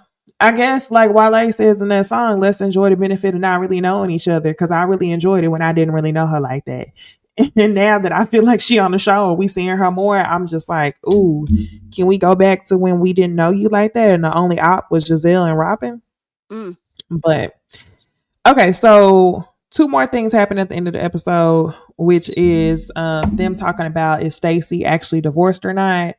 I think it was like page 6 or TMZ. One of these pages confirmed that Stacy actually is divorced, like in real time. But on the show, they couldn't find her divorce documents anywhere. And now I was trying to figure out how they was gonna bring Monique on the show, but the episode ends with Ashley letting the ladies know that allegedly Stacy was trying to get with Chris Samuels. So Monique is about to make her way onto the show. For me, it looked like Cookie ass over there talking to Chris Samuels. Now, granted, it could have been a play, just to get the conversation flowing about Chris. But I didn't like how Cookie was saying, "Oh, guess who texting me now?" or something. I think she said Chris, whatever. It was like they was like, Chris who? And she waited for them to like ask more. And it's like a Samuels. And then when she learned that Stacy was trying to talk to him, then she's like, oh, what? Like it was giving like real dramatic, like, oh, she's trying to talk to my man. So I don't know. Something was off about that with She was digging in that purse for a long ass time during that scene. I was like, how long she gonna dig in this purse? What you looking for? My God. She looked like she looked like a cleanup woman. I'll say it like that. That's what she looked like. She looked like a cleanup woman. Come in and titty fuck the man and cook him a meal and wash his big ass and shit like Hey, that. May. You know what I'm saying? See, you got your maid outfit on like you always do. I don't know why. Whenever I see like I hate to say it like this because I want another term, but like I'm gonna just say slutty. Like slutty big women with their titties all out and they give like, pick me vibe. It definitely gives you be like, like just killing. Right. And I still give big. Yes, big bitch. That's what we know these things. Like, we No, we talked about that, but we've talked about it before. Like, there I don't understand why it's these like specific tropes. Like it always is. The big titty big girls that that you went to high school with, that the football players was secretly fucking because she had them. They want pick them hoes up, your dick in a titty lock and go to town on it. Don't let that bitch have a stretched out neck and be able to go all the way. What? Like, yeah, now. Oh, I knew a girl like that. I knew a girl like that who I went to high school with. Detach and just open up the neck.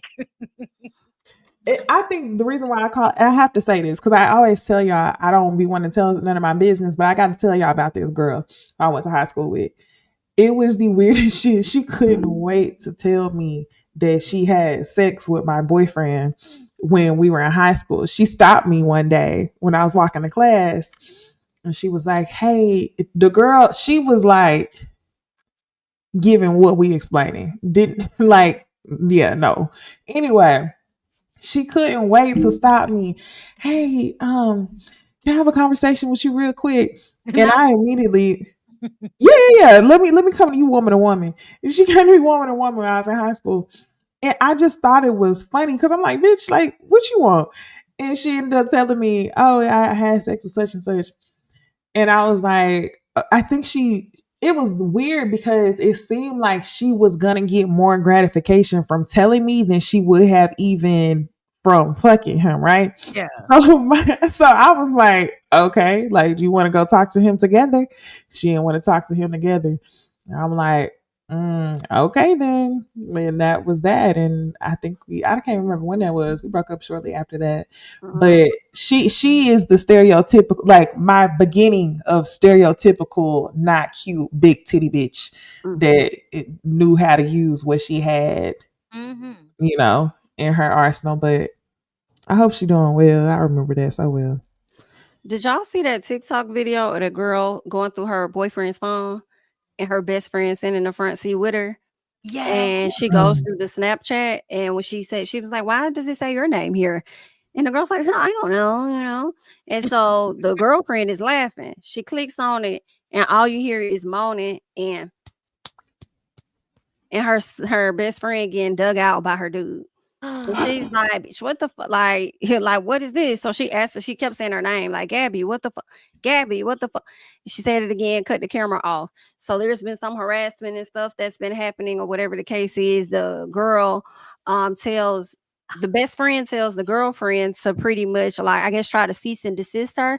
And she's like, "But you can't cease and desist me when all of the details I got is facts." So she starts showing like different receipts, and she was like, "Yeah, and make sure you pay your half of the rent." I'm like, "Girl, what's going on?" Ooh, not them being roommates. Yeah. Oh, wait. Oh my God. Crazy. And it really pissed me off because while she had a sweatshirt on, the best friend.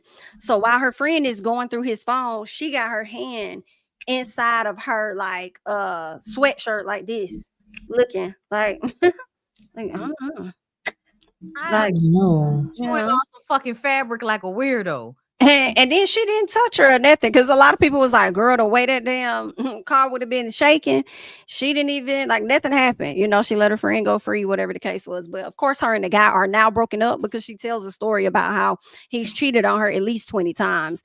And she's I was like, gonna say that's why she reacted like that. That's why she reacted like that because she knows he's a cheater, but she just like, she just wasn't expecting her friend to be one of them. And it's crazy because as she was going through her breakup with the guy, the first time, the friends all in the car laughing at it and everything, and hyping her friend up and stuff. And the whole time you effing her man, like, that's crazy. Somebody said, "Was this real?" Yeah, it's on TikTok. And she told her, "Get ready. You trying to send me a cease and desist, but bitch, I'll see you in court next month." Right. And she had the court docs and everything. So it didn't got that serious. Everybody thinks that everything they see on social media is a skit. And people are not that good at actors. Yeah, some things are skits, but a lot of the time, people really just be online telling all their fucking business.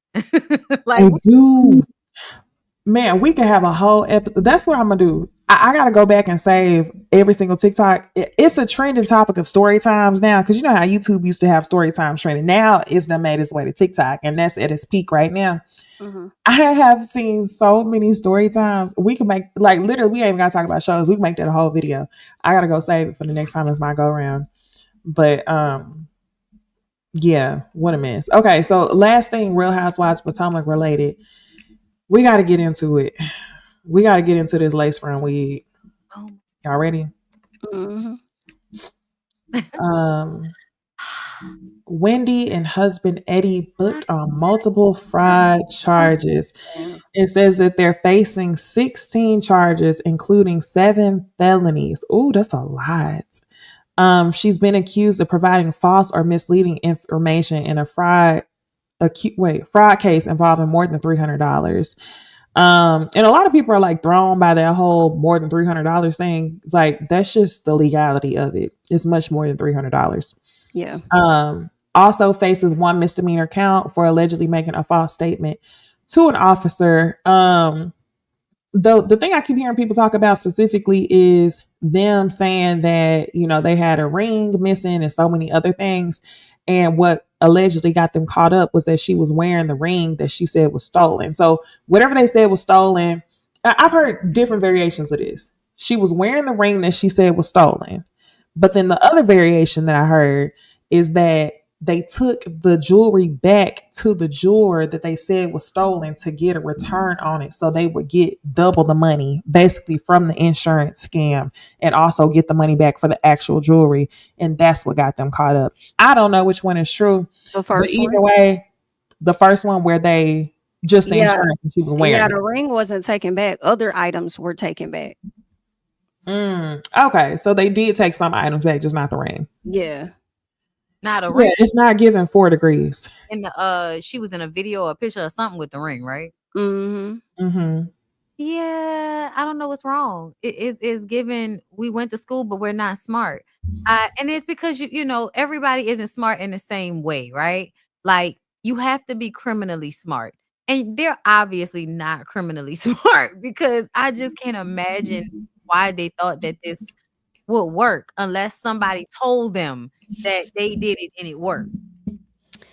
Y'all know what I'm starting to wonder in this very moment, because it doesn't make sense for him to be an attorney and for her to be a doctor and to do this and to come home from a trip from Jamaica and just this is your thought. My question I'm wondering, did y'all do this in the past and was able to finesse it, which is why y'all chose to do it again?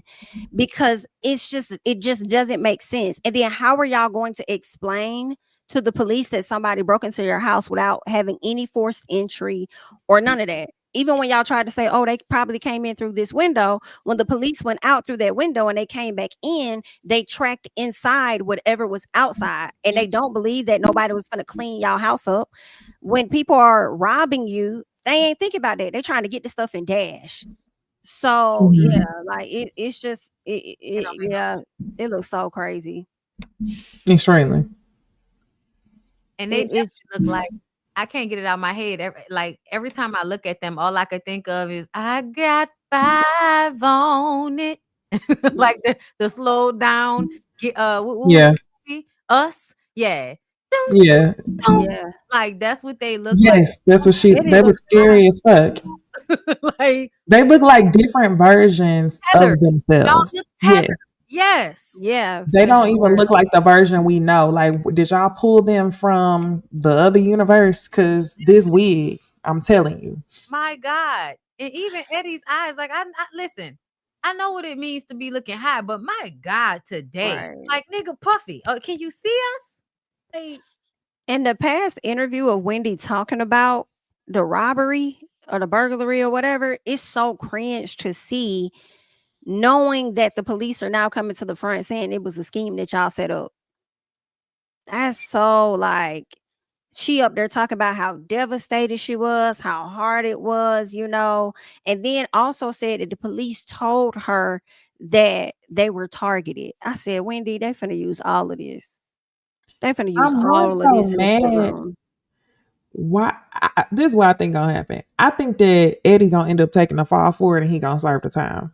And then Wendy gonna be the one with the kids. I just feel like how fucking stupid for both of y'all to get involved on this when you low key could have pulled a Phaedra and Apollo. How stupid are you to know you're pulling a finesse on the insurance company and y'all live together, but you chose to email your wife to say, hey, are there any other high-end items? I'm trying to get this to max out. That makes no sense. So now I question, what was the state of y'all marriage that you over there emailing your damn wife when you could have went in the other room, or y'all could have went on a date and not have a paper trail as an attorney Y'all could have talked about this outside or whatever the case. And if y'all was gonna go this far to commit a crime, then hell, y'all might as well have had some set the whole thing up. Flew your family in from out the Listen, damn country to commit the damn crime and let them fly the hell back. Like ain't nothing ever happened. exactly. Like That's what I was saying. Why y'all didn't get somebody to pay like they say the Neely and them did? child. Why they said they were setting up some of them robberies in Atlanta. It's almost like, y'all just scheme as a way of living out there. Yeah. Marlo. Mm. And Yeah, the I'm conversation confused. is that they probably were having some financial issues, but how I was also looking at it is they probably had some money in the bank, but people that got money also be greedy. Yes. A Mm-hmm. lot of millionaires will, commit some type of schemes or scams or whatever the case is because they just want more money. So it could have been financial issues, or it could have been it was just being greedy, and the greed got the best of them. Cause I'm like, she had jobs before she did this. Shit. Jobs with an S. With an S, girl. What were the jobs? Well, she had her She job was at the what you call them? the university. Y'all remember she left that university. No, there was But the another. other university, yeah. She She didn't left start John doing that till Hopkins. after this incident. She quit John Oh. Hopkins during the season last year Yes, before this, and yes. then she didn't start working at Westland until the fall of last year. So this So the this was incident took committed place in after? April of 2024. But when did she get arrested? The arrest just happened though. Correct. The arrest just happened. But what I'm saying is I'm thinking about when y'all are talking about like pretty much what made them do this. Right, They right, right. did She this would in have had April of some financial issues 2024. back then. Yeah, she didn't have no other jobs aside from going to like CNN and trying to work on getting this YouTube channel up. Like Well, then that she would make me resigned. ask, if you didn't have no fucking money, why the fuck would you quit Johns Hopkins? Ooh, and you know what else I Feeling just herself. thought about? Because I thought they had, because according to like the press conference said that they got paid out. But now I'm a little confused because they are quoting the 25,000 from the traveler's insurance, right? But they are still charging them for the $450,000. So I'm a little confused by that part of what they took versus what they didn't take. However, now I'm thinking about this new season, and Wendy is saying, "Oh, well, Happy Eddie is doing very, very well." If y'all got that money from them insurance Yeah. company people, is this where y'all trying to say some of the money is coming from because it's Happy Eddie is doing well? I am confusion. I immediately thought that, Jamie, because when she said she said, this the part that got me. Happy Eddie is doing so well that we don't have to accept certain projects. Basically saying that the reason why we're able to quit our other jobs and not work is because of the cannabis thing. You didn't have to explain to us what was I'm not in one of the states that has Happy Eddie. I haven't heard anything about Happy Eddie. But I just don't know if that's where you want to claim to stash your money. You probably should have opened up a hats business like Robin, a skincare line or something like that. But I don't. It just gave weird when she said that. We don't have to accept a lot of jobs that we used to. Child. And I was happy to know that Happy Eddie was doing good since he about to open up his third spot or migrate to like a third city or whatever. And then now as I'm looking at this, piecing this together, I'm kind of feeling a little play. I'm still trying to rock with Dr. Wendy throughout this season, but some shit not adding up, girl. It's looking bad. Shit looking real bad. Like, damn. Mm-mm. Because that's why I said I don't know what's going on in her house, because it looks like something is off in her mind. Like even in this picture, her eyes, like what is going on? I blame her mama. Both of their eyes. Really? Yeah, no, both of their eyes. At her big age, you blame her mama? Mm-hmm. I feel like for the pressure that they put on these Nigerians to perform, to have a certain lifestyle and to give back to family and all of that, I kind of blame her mama that she operated in this space of of perfection. And then also the part where I would blame her is getting on this show trying to keep up. Yes, because you didn't have to do that. Fuck these people. She got them jobs. She got them degrees for her mama. Right. To have bragging rights back there. And Wendy done worked all her damn adulthood and now she tired. She don't want to do that no more. She taught for a little bit. I think her mama told her not to even quit John Hopkins. Uh-huh. She did. She told her not to quit. and she wanted But to do it this anyway. wig though, somebody got an answer to this. I don't know who the fuck. Somebody. Child. We don't know this woman right here. I'm so confused. Oh, and I'm so sad about it for real because this is just not good. And she smiled and everything. Child. I can't. Okay, let me read a couple of these. You're right. It's not as bad as Karen's wig, but it's, Listen, the eyes. You have to add the eyes to it. It's the wig and And the the smile. She Yeah. didn't even have to smile. Why are you You could have smiling? gave us a nice little smile. It's just a straight face. Mm. Brandon said, "B Brown love for y'all, and I'd rather do Myra's perm and pedicure than see a candle again." What movie reference is that? Because y'all know I don't know. That's what- Martin. Yeah. Oh. Okay. And then Miss Tommy says, "I'm wondering what they were, like they were high." And then Keisha says, "Nah, those ring cameras are not reliable. 2 incidents happened in front of my house and the ring went out, but ADT not working too and no dirt inside. Questionable." Right. Janae says, "There's a clip of Wendy crying saying, I don't know what? I don't know if he loves." Oh, I do remember that preview. Wendy saying, "I don't know if he loves me anymore," and she sees that in a preview. Okay. Yeah, I'm wondering if that's about Eddie or who that's about. But if it is Eddie, it just confirms the thought that we had back then of why would y'all even email each other when y'all live in the same house? Yeah.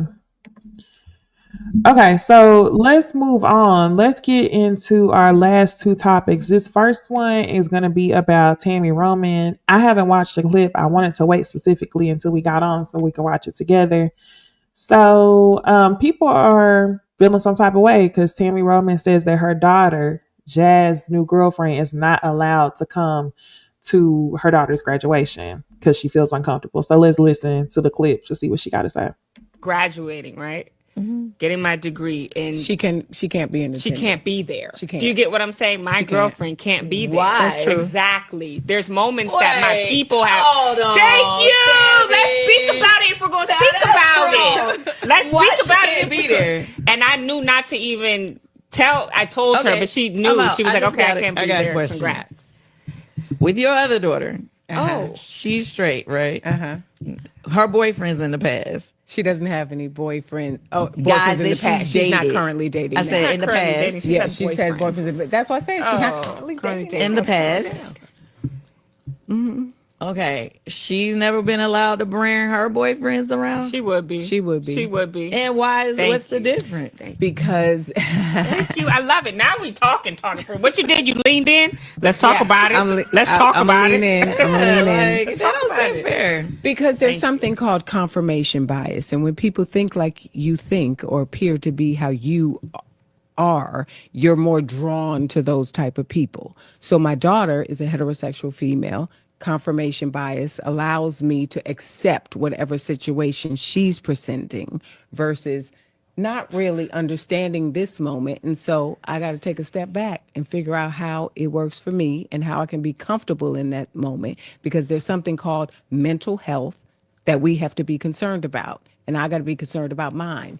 Even though I'm trying to walk with her and love her, I still got to do what's right for me as well. Okay, but you're not graduating. She is. So Thank this is She's not really graduating. about your I don't life. okay. It's about her life. So to that I say, But I have to pick. Now I'm in a position where I was never going to pick. no. I'm always going to pick my mom because that's a big You don't moment. have to pick. So Let me I be just told clear, her, you don't hey, have I'm to pick. graduating, but You you don't cannot gotta pick. come, but just Because you'll I see don't the have pictures. to come, and then you and You your baby see? girl You can go see? ahead That's on not and right, she though. can be That's there what for I'm you. saying. I just That's wanted not to right. you know, have Because that I'm conversation. not going to make myself feel uncomfortable in any phase Y'all don't have to of sit my life. together. I am 55 years old. I'm not doing it. Understandable. And what I say about this moment is this girl just fucking got here. Now that she did. I've been That's where here. I was. Oh, it's I've- new. Yeah, Yes, it's new. I've been here Like your 6 months entire new. life. That's why I So wasn't tripping. I don't know if sharing this moment Yeah, and me that's true. trying to adapt and make you comfortable in a situation I'm uncomfortable in and acclimate to what you want to happen, and she not sharing this moment with her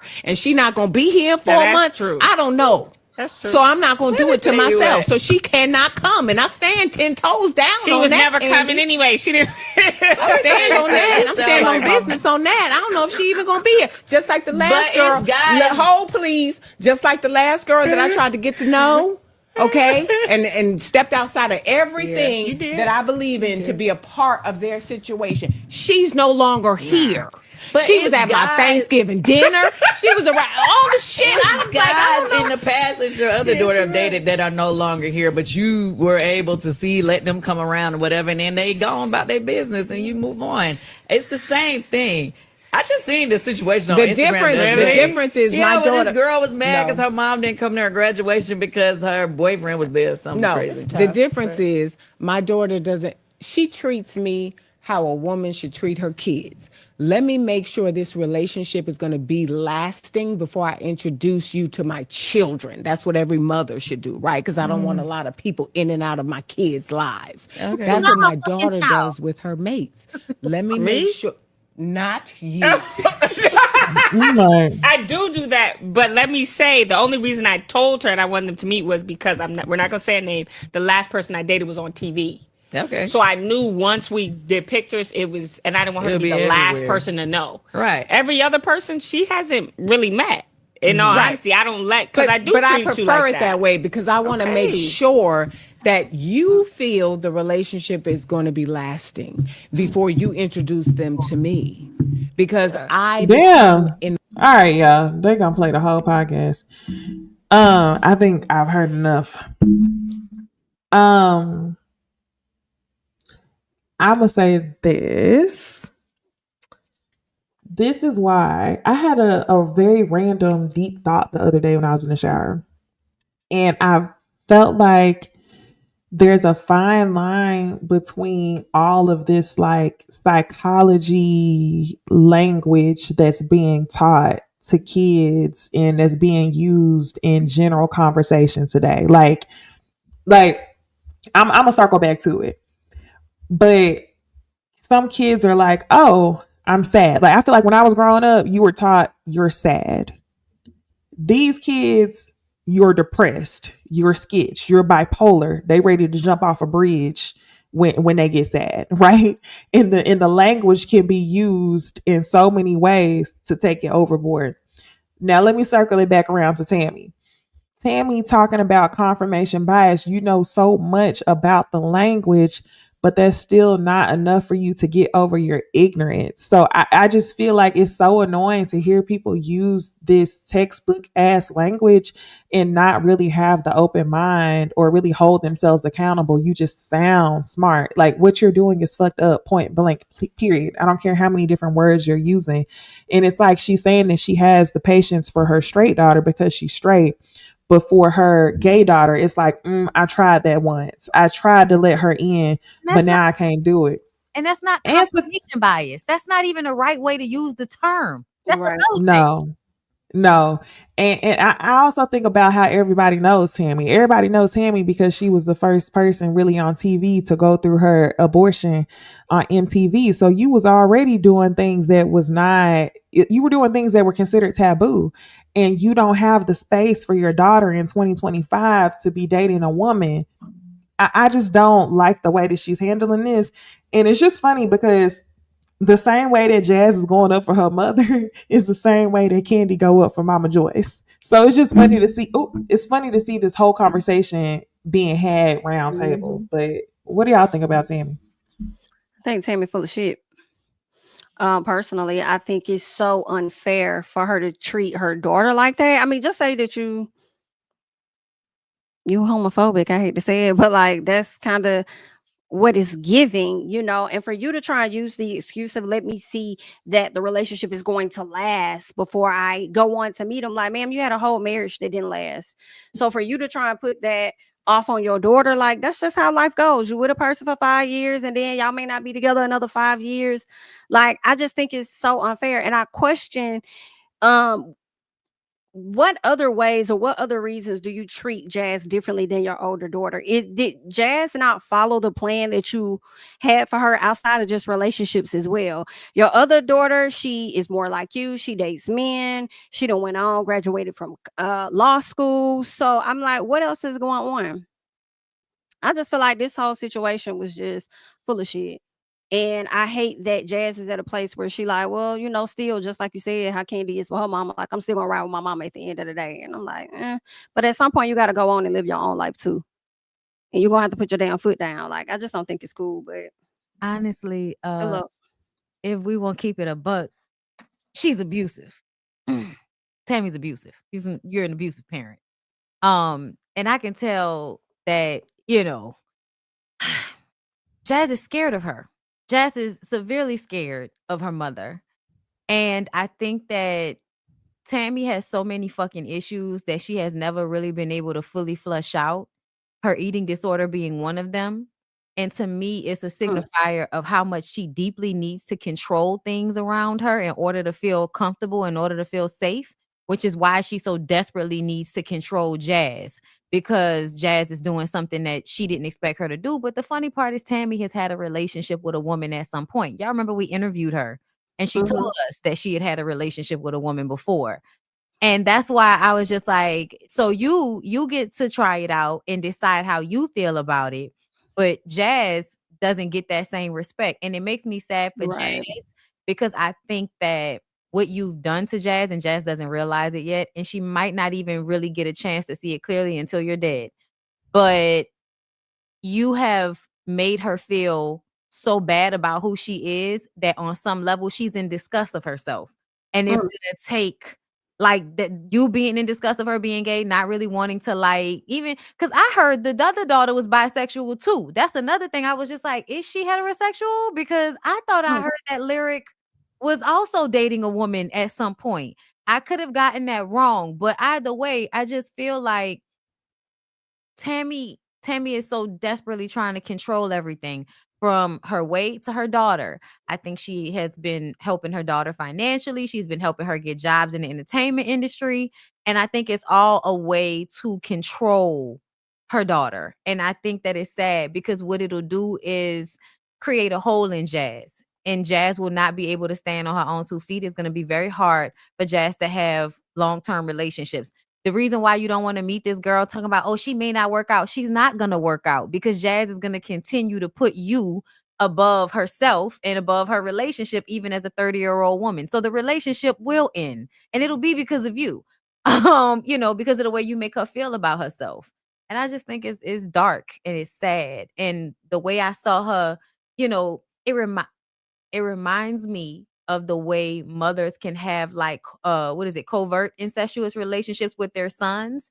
They do this to their daughters too, to where they almost have a relationship with the child, like the child is their romantic partner. Because, like, what you mean she not gonna come?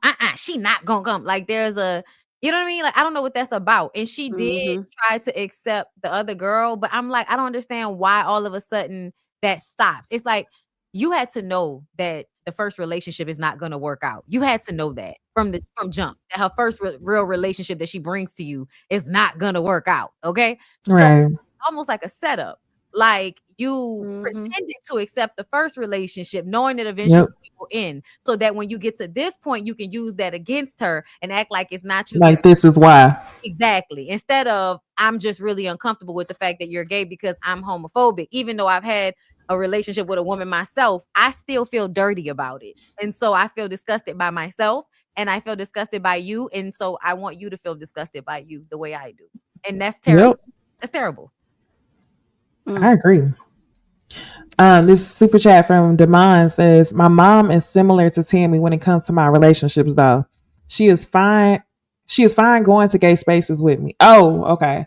Though she is fine going to gay spaces with me, it's a slow progression for older generation, but you got to show them that you're not straight. Okay. You do, because they will keep trying to put you with a guy. And I think even in we didn't play that part, but there's a part of this conversation where Jazz is like referring to herself as bisexual, and Tammy is like, well, that's still that I don't know about that because I don't think she's had any dick. And I almost felt like, so were you trying to get her to try dick? Because you think that if she tries dick, that she'll no longer like women. I'm gonna tell you, that's not how that works. I thought she did already. I don't know. I don't know, but what she was saying is that Tammy said, I don't know if there has been real dick. Like, so I think she's dated men, but I don't think she's actually had sex with them. Like, she even said like penetration. That's what I think she said. So, like, yeah. No, she was specific. Yeah, she was specific. So that's why I was like, I think that, she wanted Jazz to try it to make sure. And I'm like, that's not how it works. Like, you can enjoy sex with anybody. It doesn't mean you're gonna stop like being attracted to women if you're attracted to women. Like, that's not gonna stop. Right. Yeah, this was embarrassing to say the least for Tammy. Yeah, y'all got any other comments on Tammy? Just let go. Like, I know you want so badly to control everything, but life is so short, and you are just. I think it's a lot of unnecessary trauma. I think it's unnecessary pain that they're putting themselves through with this. Okay. Well, let's get into our last topic. We don't really talk about celebrity deaths too much, but I wanted to talk about D'Angelo just because it's so crazy. Like, I remember seeing the interview with Angie Stone and their son, and she was talking about like D'Angelo's tattoos and bringing up old memories and stuff in the interview with their son. But it was weird because everybody was like, damn, she talking about him like he wasn't around, he's not alive. And that interview was just from this year. So I'm wondering if, at that time she already knew he was sick, not knowing that her own untimely death was going to come before he even passed away from his sickness. So rest in peace to him. But yeah, it's pretty sad. I know, Bondi, you said you was emotional about it. Oh yeah, I was shambles. Like, I literally was standing like washing some dishes and I saw it pop up on my timeline. And I just stood there and cried. But like, I mean, boo-hoo cried for like a good 10 minutes. And it kind of like, I throughout the day, I just kept feeling like I wanted to cry because I literally listen to him like every day. Like, I love him. He's one of my favorite artists, and I feel his music. Like, there's so much intention behind it. And you don't find many artists whose music is good through and through. The message is good, the vibe is good, the music is good, the instruments are good, the singing is good. You know what I mean? Like, especially these days, because the music is so problematic. Like, R&B is so like, y'all know, like, music is disrespectful to women. And so I appreciate artists that don't make me feel that way when I'm listening to their music. And D'Angelo has always been somebody that, like, they feel like they love women. Like, feels like there's an appreciation for it. And yeah, I loved him as an artist. And to be honest, it's not even the fact that he died. It's the fact that we now live in a world where he's no longer alive. Like, Yeah. like the fact that era is over, like now in a way, because he's gone. Like, I can't express like how much that hurt my feelings. Like, I have his albums on vinyl. Like, it's my guy. I'm very upset about it. And I do think he was like sick with cancer for a long time. And that's why they was talking about him like that. And there's been like a preparation. I think they were prepared for him to die. They weren't prepared for what happened with Angie Stone. And he has 3 kids all together. I didn't know. He has the one with Angie Stone. Then there's a daughter right under that. And then there's another kid, a son, I think, that he had in 2010. Oh, wow. Yeah. So, yeah. My God. So sorry. Feel for all the children. Wow. For sure. Leave it to Benzino to get on our fucking nerves on the midst of this. You in your kitchen crying. I already know. Hell no. You in your kitchen crying, trying to get through it. But here come this no neck, Kevin. Nigga, turtle ass nigga. Oh my God, y'all, get away from me with this. I can't play the audio because it's music, but you see the D'Angelo? Yeah, he said, no, I think it's a Benzino song, but he's saying that the music video was influenced by him. And The caption says, "I absolutely was influenced by the amazing artist D'Angelo. Rest in peace, King. Your music is timeless." Is it? Let me make sure. Yeah. Nah, that's not D'Angelo. That's Mm-hmm. And he turned all the comments off. Ew. Ooh. I can't even. Because I know everybody is like, not now. Please, not now, little He man. wants to be sexy so bad. Like he wants to be physically attractive so bad. And I'm just like, Benzino, even if you were physically attractive, you're exhausting. You're an energy vampire and you're a psycho. Like he has his moments where I feel like he comes off like a cool guy, but the older he gets, the more like crazy he comes off to me. So yeah, no, I don't want to think of you in any type of way that is connected to D'Angelo, first of all. But I'm tired of you forcing your greased up, naked, muscular, no neck having, steroid fleshed body. I'm tired of you forcing it on me. I blocked you. So I would never see it if it wasn't for the fucking blogs. Blunt look like Coyle Ray. He said AI abs. I am fucking dying. No, I feel like he got too many muscles. Like I'm like, what are all these? Oh no. Not the ass. Not the ass. No. Pick it back up. Pick it back up. Pick it back Girl. What is he doing? Not the What is ass. he doing? Like without the sound, it is very much given. Yeah, that's too many abs. Like 1, He 2, looks scary. 5, 6. Mm-mm. He has 8 abs, y'all. This nigga has 8 abs. That's not Abs going all the way up to his throat. Yeah. Abs going up to the nipple. I ain't never seen that. You need to calm down on them delts, bro. Them deltoids is looking a little bit too tight, bro. My God. Yeah, he's definitely giving teenage music. Yeah, let's release ourselves from that. Niggas in a half shell, turtle power. Well, y'all, that's all we have for tonight. I hope y'all have fun with us. We had a good little show. We got into true crime. We got into reality TV. We got into a little bit of hot topics. Be sure to like the video, y'all. Follow us, Jamie, that's me, Bondi Blue, Blue Rose Bondi, myself, Niecy Dixon. We're gonna be on Jamie's channel next week. We're doing Wednesday, right? Yep. Next Wednesday. Yep. We are doing next Wednesday, y'all. Be sure to like, comment, subscribe, and we'll see y'all in the next video. Bye.